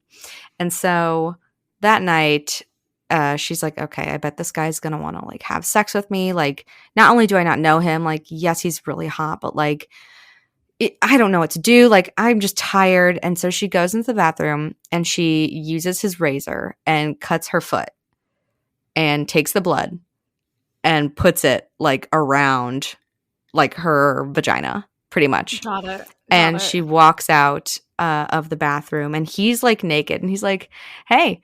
And she's like, oh, I am I'm on my period. Sorry. Like, I'm sure you don't want to like do that. And he's like, are you sure? And they kind of like gets close and there's this tense moment. Like they're up in each other's space. She's holding her own. He kind of likes that she's holding her own. And she's like, why don't you check? And he like touches her down there and comes up with blood. And he's like, okay. Let me know when your period's over. She's like, my period's never going to be over. Good night. And he like chuckles to himself. And it's just this like interesting. Yeah. He's like, wow, I have quite the firecracker on my hand. And she's like, okay, at least he's not going to like hurt me or anything. Like he's not a creep. He's not going to like force me to do anything. We have this like weird understanding right now. I guess I'm the wife of a mob boss. And they like go to sleep. And that is their first night together. And it's super weird. It's super weird. Yeah, that is weird. And his vibe, this is also a dual POV, so we like switch back and forth. And we see that like the vibe was, he was trying to be like really crude. And he was, you know, during that this whole, he was like trying to put her off a little bit. Yes, like kind of trying to be like, don't you want to fuck me? And she's like, ew. And they kind of both catch on to it. It's a whole thing. The rest of the week melts into itself. She goes on runs. She comes home. She practices cooking. She hasn't been back to culinary school yet. And Brennan comes home late and they barely talk. By the time he gets home, she's in bed either pretending to be asleep or actually asleep. And she just doesn't know what to do with herself. Brock stops by and immediately she's like, oh my God, this hot guy is back. Like, why is everyone in this house always so hot? Like, whatever, but it's fine. And he's immediately trying to be like, how are you? Are you okay? But her walls are up. She's like, well, why? You work for my husband. Yeah. And you are being like a little too nice, even though like it seems genuine, but like, you know, there's like something off. I have questions. Yeah. And Brock goes, you know, Brennan owns Rouge Bis. And she goes, what the fuck? Because that is the most romantic and expensive and like practically Michelin star restaurant in Boston.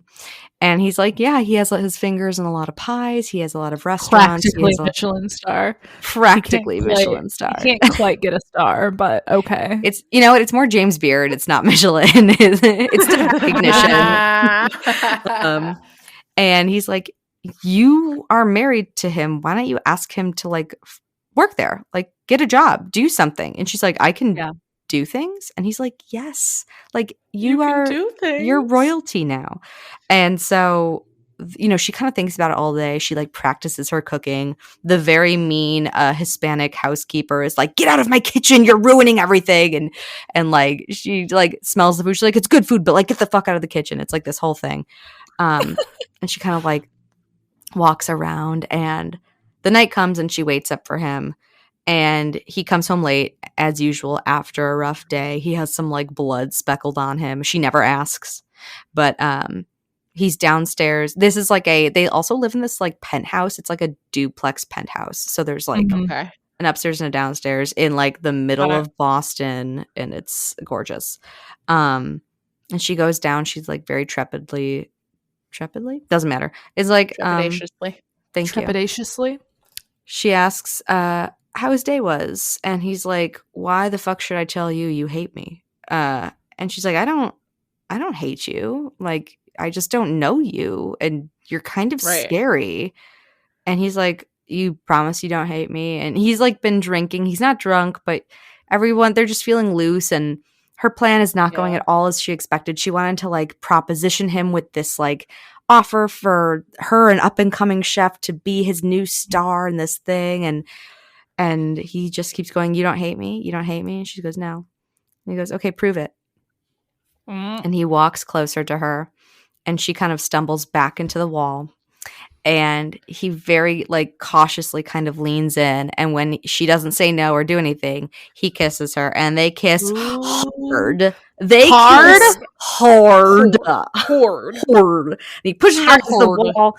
Like so hard, like she's conflicted, but like I think there's some tongue in there, and she's into it, and they're like the hair is being grabbed, and like chests are heaving, and then they break apart, and they're both like staring at each other. They're like so close to each other, and he goes, "Are you still on your period?" And she like hesitantly, she kind of like looks at him, looks down, looks out the window, looks at him, and is like, yes, I am. And he's like, Sparrow. He's like, babe. And he gets all frustrated, and she's like, well, why do you want to have sex with me? You seem just as miserable in this like marriage as I do. And he like turns around and he tells her, like, he remembers her from childhood, and he remembers how sweet and kind and caring she was. And he would see her in the pews at church, like holding up her drunk dad, giving a smile to everyone around them while he sat behind her, like, you know, with the outfit and watching her, and nothing ever seemed to get her down, even though she was like in Southie, in a poor part of town, and da-da-da-da. And et cetera, Southie. And yes, et cetera, Southie. And he thought, like, one day when he had kids, he wanted a mother that acted as sweet as she was acting. Okay, bud. Laying it on a little thick, but fine. Because since he sucked, he's like, at least if I have a kid, they'd have a good mom. Something like that. Right. I'm going to suck no matter what. At the very least, I could marry a good woman. Is his thought process. And so she has this kind of heart flutter, and she's like, wow, like he knew who I was, like we never even talked, like wow. And she's like, okay, the bar is on the floor. The bar is in hell. The bar is in hell. Remember, she's been on like a couple of dates, but no one's ever like pursued her, and she doesn't know how to feel about this. She was like picked up out of nowhere, so she's just very conflicted. And she's like, okay, well, I'm gonna go to bed. Let's talk tomorrow. And he's like, you know what? Let's go to dinner. You want to go to Rouge Beast? And she's like, yes, I do. Ooh. Yes, I do. And she goes to like fancy food. Yeah. She goes to bed. And then it's his POV. And we learn that whole story was completely made up. Of course. This bitch. Of course it was. He didn't really remember her. He like would never like watch her in church or anything. It was all this stuff. And we learned that he's thinking this as he's getting a blowjob from his mistress, who is Catalina, Brock's wife.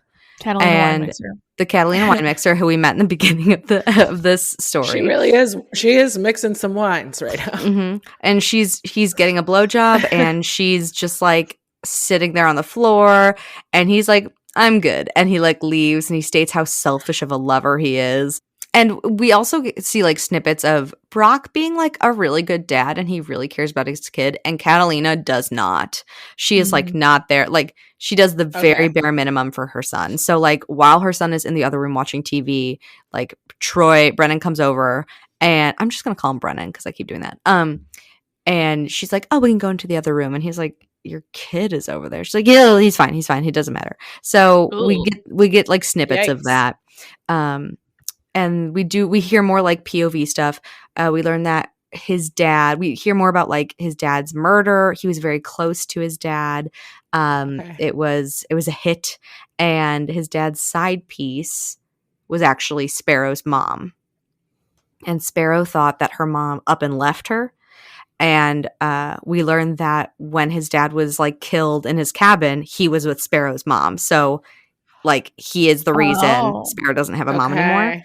But we also learned that before he died, they both got killed in the cabin. They both died. Oh, okay. Yeah, there was a hit put out on Dad, and Dad and Sparrow's mom got murdered at the same time because they were together. Got it. Oof. But we learned before that the hit happened, his dad like made Brennan promise that one day, like he was going to marry Sparrow because he loved, like the dad loved Sparrow's mom so much. And she was living in, practically poverty, like so poor, etc., Southie, which, like as a thing, I don't actually know like the financial status of anyone in Southie. So, but this is just from the book, and this is from the book. Yeah, we're not actually saying anyone discriminating against anyone that may be in Southie. But so we learned that the reason that he actually chose Sparrow is because this was a promise to his dad that he made a long time ago to like take care of Sparrow pretty much. And basically when he learned at 18 that this was going to happen, he started scaring off every man that ever approached Sparrow. Hence why she is still a virgin. Hence why she has never really gone on a date, because every time he heard of someone being around there, he'd be like, that's my future wife. Get the fuck away. Like, don't talk to her. And it was all this stuff. So I have read this one, but I forgot about that part. And that's wild. That's insane to me. Okay. Mm-hmm. Okay. So they go to dinner at Rouge Bis, and he knows Brock has like let it out that she is going to ask for a job. And they're sitting at this really nice table, and she's kind of like ready to like. Oh, he also is like, hey, can you put on something nice? Like he gives her like one of her credit cards, and it's like, can you buy some nice clothes? Like stop wearing jeans. And she runs out the clock. She's like, I'm not gonna buy fucking anything. And she's like, well, fuck, this is a job interview, so I should have something nice. And she talks to the housekeeper, and the housekeeper's like, my daughter's your same size, she'll bring something over. So she brings her this like peach dress with these like pumps. And so she like looks really good. She's like sitting there in this nice clothing, and she's like, okay, well, I want to talk to you. I'm in culinary school. He's like, why do you think you should be working here? And she's like, huh? And they get up and they go to the kitchen, and it's like a big, practically Michelin star not there yet kitchen where think the bear, everyone's yelling and doing their job, and it's fast paced, and as soon as they walk back there, everyone stops because it's, you know, Troy fucking Brennan is here. And he asks the head chef, who is a complete ass, to test her. And the chef's like, this is a Friday night, what? And he's like, I don't give a fuck, test her. And so he's like, okay. So he takes out the menu and he points to like the most complicated thing on the dish, and it's a like braised like lamb shank with these roasted vegetables and all this stuff. And she's like, this is gonna take 3 hours to make. He's like, well, if you think you can't do it, whatever. And she's like, all right, fuck you. And so she like starts working. She immediately gathers all the stuff. There's like a little side area that she's allowed to like work at. And so for 3 hours, Brennan sits there and watches her. And like the chef kind of keeps watching and being like, you're doing it that way, amateur, and like walks away and stuff. And so for 3 hours, she is cooking. And finally, the restaurant is closed. It is after hours. And the head chef and Brennan are sitting outside in one of the in the dining room at one of the tables, and she presents the dish, and she fucking kills it. She has it. She just read it off the menu and immediately was like, I got this. Makes it perfectly. The chef is like, it needs salt. And Brennan's like, no, it doesn't. She's the best chef I've ever seen. That's why it's almost Michelin star. It's not quite Michelin star. You don't have Sparrow. And she gets the job. She's immediately hired. Brennan's like, I want you in the kitchen, yada, yada, yada. And he thinks this is the happiest he's ever seen her. And you know, he has seen her for many a time, and he's never seen this. Maybe not, though. He'd be lying. Maybe he's a fucking liar, but all right. And so she's still in a great mood when they get home. And also this like peach dress is just completely like covered in food at this point. She was like dressed all nice. Her hair is askew. There's like smudges everywhere. She looks a mess. She's smiling. And they get home and they're both happy. One dab of flour on her nose very casually, like a Hallmark movie. Yes. And they start kissing. She's like, yes, like this is great. This feels good. This feels right. And they're in the room, and he asks her to turn around and place her hands on the dresser. And as she does that, he starts unzipping this like disgusting food covered dress. And they start talking about how she's a virgin and how she's never been touched. And trigger warning at this part. She goes, actually, I was touched once. And he goes, what are you talking about? He goes, there was an older guy, Patty. He got married for the third time. Do you remember this? We were at the wedding together. And he goes, yeah, you were 9. I was 19. She goes, yeah. Yeah, he touched me inappropriately. But that's all that happened. And I've never told anyone that. And like, yeah, I'm not happy with it. Whoa. And he isn't mean about it. She thinks like he's about to be cruel, and he doesn't. He tells her he won't do anything she doesn't want to do, that they're here together right now, and to forget about that because like she is his right now. And she feels like like liberated for having told him, and like feels good for having him like say something nice and like kind of responsive back to her. And she says that as he's starting to touch her, she's just standing there now in her bra, her underwear, and her like heels because the food dress is now on the floor. She says she doesn't want him to stop, so he like immediately drops to his knees and he starts eating her out in number 1, which I called save a finger, right a mouth. But he do both of ours start with eating out against a wall? Yeah, well, this is eating out against a dresser, so I'll yes. take it. Yes. Yeah, I'm not gonna count it. No, I'm just kidding. And like she's like loving this. He's like, I love how responsive you are. She like pushes him to the ground and straddles his face and starts like writing his face. And he's like, yes. He starts using his fingers and he's like, I want you to beg. I want you to beg me to make you come. And she's like, no, fuck you. And so he goes, actually, we're done. We're done. And he leaves her with like blue balls. And basically, like, for the second, like, she kind of came at first, and then when they started straddling and it got like harder, you know what I mean? It was like that second time. And she's like, are you kidding me? He's like, don't touch yourself. Like, we'll finish this when you finally beg. She's like, that's never going to happen. You know what? I'm probably going to be on my period. And they like go to sleep, and that's it. So the next morning. Fun. Damn. Brennan is thinking about what she told him last night, and he tracks down this guy, Patty, and he finds out that he's in Miami. He calls Connor, the bodyguard that follows Sparrow, to bring her back from her friends because they're out with friends right now, and they're going to go to Miami, and they're going to fucking kill this guy. But he doesn't tell her any of that. He's just like, we're going to go on a honeymoon. We're going to go to Miami. It's going to be great. And while he's starting to pack and while he's waiting for her to get home, Catalina comes over and she is like slightly demented. And she's like, I haven't heard from you in like a week. Like, why haven't you called me? And she looks down. She goes, why is my dress covered in food? And we realize that the housekeeper is Catalina's mom. And we're like, and Brennan's like, ugh, like, you can take that and go. And she like basically seduces him. And he's like, okay, this is going to be a goodbye fuck. And they quickly like have sex against the wall. He like pushes her face into the wall and they like have sex, and he hates it. But he starts thinking about Sparrow, and then he has a good time and he finishes.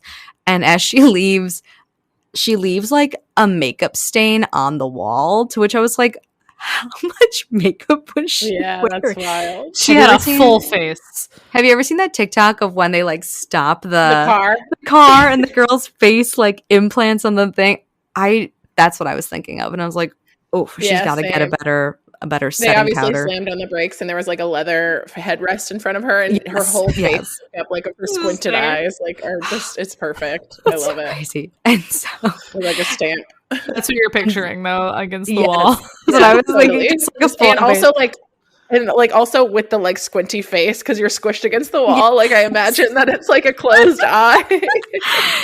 And so he kind of like rubs it off, but there's still like a smudge on the wall. And then Sparrow gets back and she's like, why are you like, she kind of like looks at him. She sees that he's like disheveled and like a little sweaty. She kind of like looks at the wall and she's like immediately mad. And she's like, all right, I'll pack. And she starts packing. They fly to Miami. And once they get to the hotel, he just drops Sparrow off and is like, hey, I got some business to take care of. I'll be right back. And she's like, I'm not staying here. She's never left Boston. She's never been on a plane. This is all firsts for her. So she immediately calls a cab and they follow him to a retirement home. And she sees him get out of the cab and go into Patty's house. She doesn't see what happens for 20 minutes, only that 20 minutes later, Troy leaves with like a bunch of documents under his arms, and that's it. And she looks at who lives there, like on the mailbox, and it says like, you know, whatever his name is, Patty O'Reilly or something. And she's immediately just like upset. She's like, how could he do this? Like, after I tell him this awful thing that happened to me, he like goes and like does business with this man. Oh my gosh. So she immediately just goes back to the hotel, starts packing her stuff, and is sitting on the bed waiting to leave because she's like, we're not staying here. I'm going to leave immediately. We go to Brennan's POV and we realize that what actually happened is that Brennan went in there to be like, I'm going to murder you. And then saw that Patty is dying of like lung cancer. And so he's like on oxygen. He's like looking frail. He's like, you know what I'm going to do instead? I'm just going to take you for everything you got. And so he like basically transfers all of this like money that Patty stole from his dad over the years. And like he blackmails him. He does this. He takes his life savings. He takes all this money and he puts it in a bank account for Sparrow. That's pretty bad. Like, time will kill you. I don't have to kill you. Like, that's pretty badass. I appreciate that, actually. So yeah, instead I took everything and decided to let the cancer kill him while he watched me have a happy life. And it was like, damn. Okay. But he gets back to the hotel. Sparrow will not talk to him. He doesn't know why. And they're both stubborn. So they just immediately return to Boston. And she immediately moves all of her shit into the guest room. She's like, I don't even want to share a bed with this man. I don't know. He still doesn't really know what he did because he won't talk because no one's communicating in this book. And she decides... She decides instead of in a week, she will start at Rouge Bis the next day. So she has something to do that will fill her days. Okay. And so she starts her days like, you know, peeling vegetables and stuff. She's not given big jobs, but she's just happy to be working in a kitchen and gaining experience. And she kind of gets into her routine. And one day on her way home, she ends up running into Brock, who asks her, they're like on the street. It's like 11 at night. And he's like, this diner is open. Do you want to get a hot cup of cocoa? And she's like, I guess. Because she's like, I don't really want to go home. But this guy's kind of giving me the creeps. But I guess we'll just go because, like, cocoa, you know. Well, that's fair. And they start talking. He's kind of like, you're having a great time at this restaurant. Like, you're doing so well. And she's like, why are you like, yeah, I know I am. Like, this is weird. And she's kind of just like uncomfortable. And then she finally like surprised. Yeah, she like looks up across the table. And at that moment, he like kind of not lunges, but he like immediately like leans over and kisses her. And she immediately is like, whoa, what the fuck? And he's like, I know you think I'm hot. Like, you know, my marriage is basically loveless right now. Like, you and I could get together because I know you don't like, you know, Brennan. She's like, I am married. He's like, yeah, so am I. She's like, no, I'm married and you're about to get killed if you don't get away from me. And she basically like runs home. She's not wrong. Yeah. She's not wrong. And she runs home and she's like, okay, I'm just going to like avoid Brock and I'm not going to talk to Brennan and everything's going to be fine. And I work at Rouge Bis. And so her and Troy talk. The next night when he comes home, he's finally like, oh, you're up. You're not pretending to be asleep. And she's like, wow, you smell like perfume. Were you at your mistress's house? Like, da-da-da-da-da. And they kind of have this back and forth. And he's like, well, where were you? And she's like, well, maybe I was with a mister. And he's like, no, you weren't. No, you and she's like, what? You know, Brock and I have been hanging out. You know, we got cocoa the other night. And he's like, no, you didn't. Got cocoa the other night. She realizes that he's jealous of Brock. And she kind of keeps pushing. And like it comes to this ultimatum. They're like standing at the refrigerator with each other, like kind of getting stuff. And then they like close it. They like look at each other while they're holding like grapes or whatever. And he's like, okay, well, I'll stop fucking around if you stop fucking around. And she's like, okay, well, if you think you can like manage that, if you think you can manage to keep your dick in your pants, like, yeah, I guess I won't, okay, you know, touch anyone inappropriately. And he's like, cool, game on. And she's like, wow, I think my husband's going to stop sleeping with his mistress. Wow. And wow. Look at us.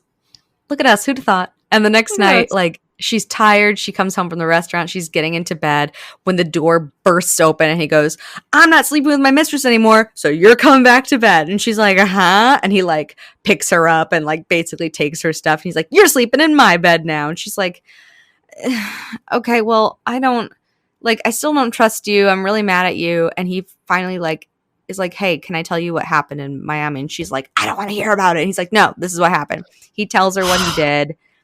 And that all his money, which is $600,000, is now hers, and it is in a bank account. And she goes, I don't want to touch that money. It's dirty money. And he's like, well, if you ever decide to leave me or if you ever want to weigh out. I gotta pause real quick. A person with $300 in the bank on a good day is like, that ain't that much. I'm casually like, 600K ain't shit. Gotta be more than that. Yeah, interesting. If I have enough to cover the bills and a plus sign in my bank account, I'm excited. Yet meanwhile, I'm like, bitch, he could have come up with more. He's a mob boss. 600,000. Try 60 million. But if it's not, keep going. Have standards. No. Have some standards. Actually, like I was trying to reread my notes earlier, and I thought it was 60,000. I was like, that's nothing. And then I was like, oh, that's 600,000. Right? That's pretty good. Better. Like, I thought it is good. It's almost $1 million. Like, let's be honest. You put it that way. It's almost $1 million. Any number over 1,000, I just don't understand. It's imaginary in the craziest way. Yeah. And so he's like, if you ever leave, if you ever like want to get out of this, like I don't think I'm going to stop you. But like, or if something happens to me, like, I just want to make sure you're covered. And it's this whole thing of, she's like, I'm never going to touch that money. He's like, we'll see.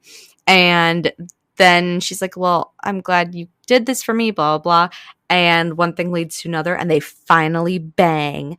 And yay! This is number 2, which I call happy that this is actually a bit realistic, because it's like all this buildup has happened between them, and they start going, and she's like, this really hurts. And he's like, yeah, it's gonna hurt. And it's this like kind of awkward, but like still lovely, because they clearly are starting to have feelings for each other. Like, but they're finally communicating. They're finally communicating. She's in pain, but she likes it. And I was like, yeah, that sounds about right. Like, this is, I recognize this. Yeah. Talent recognizes talent. And the next day she tells her friends, she's like, I finally banged my husband. I finally banged. I'm not a virgin anymore. And they're like, I think your husband has feelings for you. And she's like, let's not get ahead of ourselves. They have had sex like a couple more times, and it's getting better and better every time. And she's actually looking forward to coming home. And the next night she's at the restaurant. She's on her break when who should walk in but Catalina. And she slides into this booth. She's looking like gorgeous in her dress. And she's like, I'm sorry, but your husband is in love with me. And we dated for years, and we're actually engaged. And he's always gonna love me. And Sparrow's like, no, bitch. Like, why do you think he's married to me? He's over you. And Catalina is kind of like, shit stirrer. She's getting more and more like deranged, like, the flicker of the eye. And she's like, no, Brennan loves me. And it's like this thing. And then she immediately is like, well, we'll just see about that. And Catalina like gets up and leaves. And Sparrow's like, all right, have fun. And Catalina goes to the graveyard where she knows Brennan will be, because he visits his dad's grave, like, every like Friday or whatever.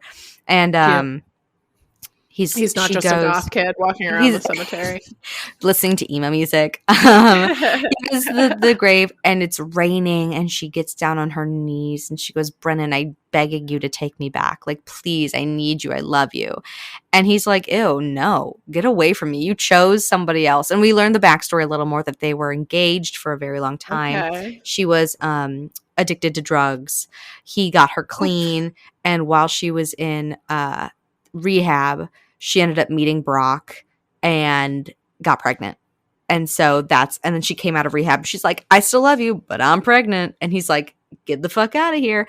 And so basically, like, by way of helping Catalina, he gave Brock a job, and now he kept her close. And he's always kind of resented Brock because he took away the thing that he loved, which was this woman. But like, he's over it now because he has Sparrow, and he's becoming a better person, and he feels happier.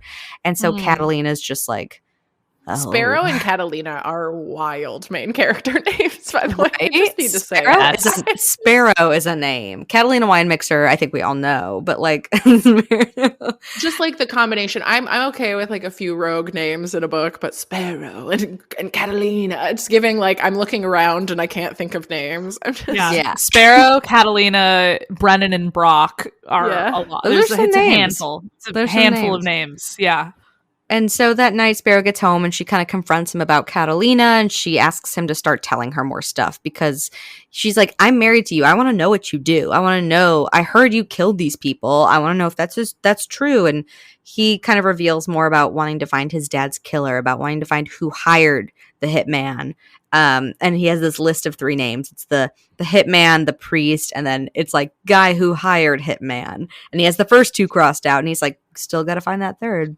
And she's like, thank you for telling me. He's like, ooh, what do I get when I tell you? And they start bantering, and they're like in the bathroom getting changed for bed when he like pushes her into the shower, and he like turns on the water, and then they start kissing and they bang. And I call this one number 3. Wet clothes are hard to take off in a hurry because she's wearing jeans in the shower. Yeah, that's wild. Wet denim. Like wet denim. Ugh. Presumably no, skinny jeans. Yeah. And presumably like wool socks and like maybe like a cotton black t-shirt is what I'm assuming she was wearing because she was like out at a like working at the restaurant. I don't know. I'm just like I'd be more upset about getting the clothes off than having the sex. You know what I mean? I love that Julie immediately clocked that because her name is Sparrow, obviously she's wearing skinny jeans. We just know that. We know that already. She's not a bootcut girl. Yeah. I mean, you're right. I'm sure you're right. After they have a bunch of sex, she's like, watch a movie with me. And he's like, okay. And so they cuddle up and they watch 10 Things I Hate About You, and they make out. He pretended not to be asleep for like 45 minutes. Oh, wait, that's just my experience with men. No. This one's better. And he talks about like, he's like, I have been thinking about it, and the ring I got you is not you. It's not like what I would have picked for you. And so while they're like watching this movie. This is a conversation after the movie, right? Because you can't talk over that fucking movie. It's during the movie. Those fuckers. It's during the movie. Such a good movie. It is such a good movie. And he like comes back and instead of this huge rock that she's been wearing, he comes back with this like more petite like ruby, and there's like diamonds around it, but it's like smaller, and it's like perfectly her. More her. And, yeah. And she realizes she's starting to fall in love with her husband. Aww. We're at the end now. The next morning, she's jogging. And she turns into an alleyway to kind of catch her breath and like make a shortcut. And she's looking up and she's so happy because she has feelings for her husband. And then she looks down and Brock is standing right there. And he kind of has this look. And she's like, oh, this doesn't feel safe. And he basically is like, I'm sorry about this. And runs at her, like stabs her with a needle, which is like a sedative, and kidnaps her. Mm-hmm. Brock. Not that I'm sorry about this first. Yeah, I'm sorry about this. Stab. Yeah, he's like, oh, I'm gonna traumatize you. And he puts like,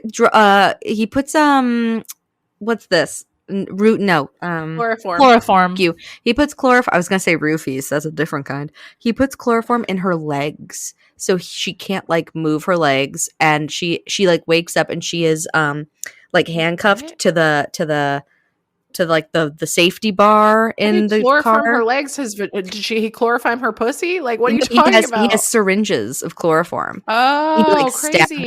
What and the fuck? She wakes up and there's 2 syringes in her legs. She can't move them. She's groggy, and her handcuffed is to the hand bar up top on the car. You know what I'm talking about? Like, where hold on. And she's like, you don't have to do this. He's like, quiet you, and they just drive for hours. He turns into a fucking cartoon villain. Quiet, you. Yeah, Jesus. And so meanwhile, while this happened, Patty finally kicked the bucket, and the body was flown back up from Miami to Boston, and he's having like a big mob funeral. And because he has to keep up appearances, Brendan's like, well, yeah, I'm going to go to the funeral. But he's like smug because he's like, this guy died and I have all his money, and Sparrow is happy and we're in love, and I finally banged my wife. And so he's sitting there. He's in like a couple pews back, like maybe 4 or 5, and all the old guys who are still around, like the really old men, are sitting in front of him. And he goes, and this is where I wanted to sit, because old men are big gossips. Like, they are like little chattering monkeys the whole time. And they're talking about he hears that David Kavanaugh, the guy that Troy killed. Oh, it's a guy that Brendan killed like years ago, named Patty his son's godfather. And so they're saying, why isn't the Kavanaugh boy here? This is his godfather's funeral. He goes, oh, he doesn't go by Kavanaugh anymore. He goes by Greystone.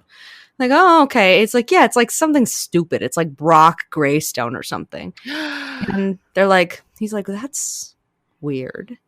Why would this? Interesting. Intriguing.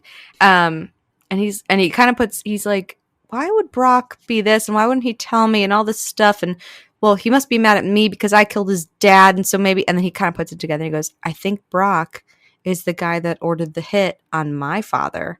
And he is the man who I've been looking for this whole time, who I've been working with for the past, 4 years. Ooh.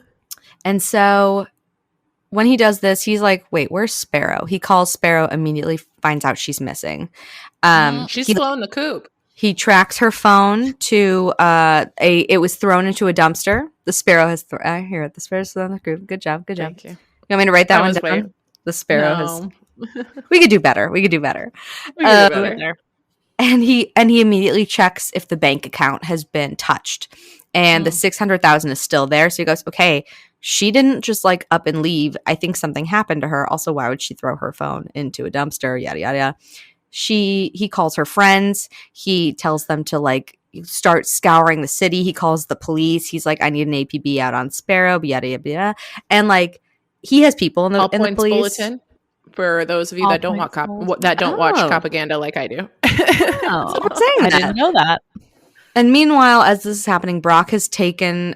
Brock took her to the nature, which is it's by the cabin that Brennan's dad died in, and it's where the mom is buried, and it's where other bodies are buried. So when the dad was murdered and the mom was murdered, Brennan didn't want anyone to find out that he was with his mistress, so he basically put the body in this thing, and that's why everyone thought that she ran away. It's a whole thing, but that's where they dispose of bodies. He's got to place bodies. That's all. Yes, yeah. And so Brock takes her out here and tells her to start digging her grave, and she's like, no. And she tries to fight back, but he's a bigger guy, and he has a shovel, and he hits her, and he basically ends up breaking her foot. And she's a runner. She's in jogging clothes. It's freezing, and so she's she's starting to get hypothermia, and she starts to have to dig her own grave with a broken foot. And he is just I was going to say, if anybody asks you to dig a grave, be like, yeah, but can I use both shovels? Thanks. And then just fucking beat the shit out of That's right. He has a gun too. So I think he kind of hit her and then was like, oh, I have a gun. Yeah. I'm not a victim blaming type, but I am terrified of shovels. No, I'm just kidding. And so, Troy is still scouring the city. He's asking everyone he can think of, and he turns to the housekeeper, who he remembers is Catalina's mother, but 2, loves her son-in-law Brock. And so he goes to this housekeeper who's pretty much a bitch and is like, where is Brock? And she's like, I don't speak English. And he's like, yes, you do. Stop. We have spoken English before. That's so funny. He pushes also, my favorite response is in English to be like, I don't speak English. I don't speak English. I speak English. She's like, yes, you do. And he pushes her. He's like, where is she? Where is it? This and this. And she's like, I honestly don't know. I don't know. All I know is that he borrowed a shovel from me. And a bunch of syringes. I don't know. And my chloroform. Oh, no. And all of my cleaning solutions that should not be combined. But I don't speak English. And because he borrowed the shovel, he knows exactly where he's going, because again, that is where they bury bodies. And so he gets That's convenient that he knew exactly where. Right? Yeah. So he calls the police. He goes, I know where they are. Let's go get them. He speeds up there as he's going. And during this, it keeps going back and forth.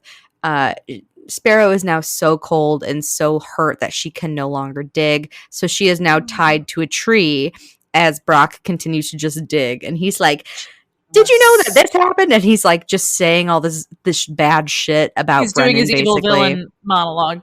He's soliloquying. And then all of a sudden, Sparrow hears running. She hears the rustle of leaves, and she hears Brennan go Sparrow, I found you. I found you. And he's holding a gun up, and he starts, he looks over his shoulder, and he's like, what? Don't hurt her. And Brock's like, you're such an asshole. I'm not going to hurt her. And he's like, no, stop, Brock. Okay, you asked for it. And he's like putting all this on because he knows the police are like steps behind him. And he shoots him. And Brock's like, I'll see you in hell. And Brennan's like, good. And like shoots him. And the police are like, you shot him? He goes, well, conveniently, look, there's also a body in here. And it's Sparrow's mom. And I think this is where he killed her like years ago. And he pins all of these murders on this now dead Brock, and is like, fuck me, dude. And Sparrow's just like delirious, like hurt and so cold. And she's like, how did you know that he killed all those people? And he's like, shh, quiet. And like picks her up, and she just passes out. Sparrow wakes up in the hospital, surrounded by her dad, her friends. She learns her foot is broken, and and her oppressor, who she's now in love with. No, I'm just kidding. Yeah. Well, no, not yet. And later on, so they all comfort her, and she's very sad. And she heard all this stuff about Brennan that he didn't tell her, all these bad things he did. It kind of doesn't matter to the point. Like, I skipped a bunch of it, but later that night, Brennan comes. He brings flowers, and he's like, I'm sorry that this happened to you. Like, I have feelings for you. And she's like, I can't talk to you. I don't want to talk to you. I don't want to know you right now. Like, give me time, give me space. And they don't speak for 6 months. And in that time, she finally cashes Patty's check, breaking Brennan's heart a little bit. But he always keeps tabs on her. He knows that she's still in the city. She cashes Patty's check and buys a food truck with her 2 best friends who are now out of culinary school. Now that's an American dream right there. That's some women shit. She quits Rouge Bis, opens her own like food truck that specializes in pancakes because that's her like number one thing. And a few months in, the business is booming, and she sees, she's busy. She's looking down. She goes, next, and she looks up, and it's Brennan, and he orders. I call it ITOP for International Truck of Pancakes. I like that. ITOP? Amazing. I like that. ITOP. Where the pancakes roam. He comes up and he orders pancakes, and he walks down and he sits down on a bench watching her as he eats his pancakes.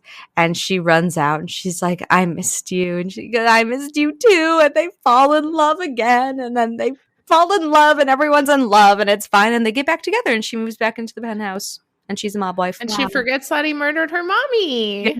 Correct. There's a theme. There's a theme in these.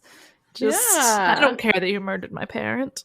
It's okay. I don't mind. You take care of me now. You could be my new mommy. My new mommy. So that's one of the more tame mafia trope books. Oh my god, yes. It really is. Sparrow by L.J. Shen. And to close it out, we're just going to play a quick game of this or that. And so this or that, working in a fancy restaurant or working in a food truck. Fancy restaurant all day. No, fuck a fancy restaurant. If I'm the boss, working in a fancy restaurant. If I am not the boss, fuck that. Every Michelin star owner ends up buying a fucking food truck at some point because the misery that comes from being in a fucking fancy restaurant. That shit is so scary to me. As someone who watched one episode of The Bear and said, no, I'm getting flashbacks from the receipt printer. So legit. Scary. I want to work for myself. You don't want people yelling at you all the time? No, don't yell at me. If you do, I'm gonna drive away in my food truck. That's fair. Yeah. Would you rather be married to the fixer or to a soldier in the mafia? So like a Brennan or a Brock? The fixer. Somebody with power. Yeah. And also just like, somebody who isn't getting bitched around to go do stuff, and then you can really hold them accountable when they're the reason your mama's dead. Mm-hmm. Would you rather stab a guy and cut out his tongue, or would you rather shoot him and shoot him and push him into a grave? How about that? As a nonviolent person, I'm going to go shooting every time. I'm not trying to stab nobody. And I don't want to shoot there. Great. Convenient. Easy cleanup. Yeah, exactly. I don't want to shoot nobody anyway, but given the choice of not cutting someone's tongue out, that sounds yucky and bloody and messy. And I don't like that. That sounds gross to me. I don't want to touch somebody else's spit. Yeah, I would probably faint. You get a spit part. But you get a souvenir. Yeah, you get a tongue. Free tongue. Would you rather stay blue-balled and not take care of yourself after your husband says no, or would you rather go off and take care of yourself? Are there any consequences to me masturbating, like realistically? Yes, you get a little bit trouble. You get in trouble. Fuck you. I'm gonna go handle my business. Julie? It depends on how tired I am. Honestly, that one is given the context. Okay, and then last one. Would you rather make pancakes for your life, or would you rather make fancy meat dishes? I'm a vegetarian, baby. You know I'm picking pancakes all day. Honestly, pancakes. I think pancakes would be more fun. Like, you mean a socially acceptable cake we can eat for breakfast? Yeah, I'll take it. Socially acceptable cake. Did roll my eyes a bit about just the concept of a pancake food truck, but it would be more fun to do, I think, for sure. Yeah. Well, that was Sparrow by LJ Shen. Good work. Thank Emily, you. I don't really give a shit about your opinion on any of the other questions. You trying to cut out a tongue? Why'd you ask us that? Who's picking the tongue one? You fucking maniac. The tongue in the beginning because that's what you do to snitches. That's they can't talk. Yeah. They can't talk anymore. That's fair. Make it so you can know. I just think if I want to send a message, like I might pick the tongue. It depends on the type. Also, I have said this before. I've said this before in life and in podcast. I would love to have a dagger. Okay. I don't know where that was going to go. I want a dagger, and I want to have it strapped to my thigh at all times. And you need a reason to use it, which I was could be going to to cut say, someone's tongue out. wanting to have a sexy dagger on your thigh as an accessory is very hot. Wanting to stab a man is crazy. I don't want to stab a man, but if the occasion calls for it, If you had to cut his tongue out. Yeah. I would love to use my bejeweled dagger. I was going to say like a good Emily with a dagger. Oh my God. Yeah. Yeah. Jesus. So, all right. So what is our raccoon and trash can rating, Julie? What are your thoughts? Right.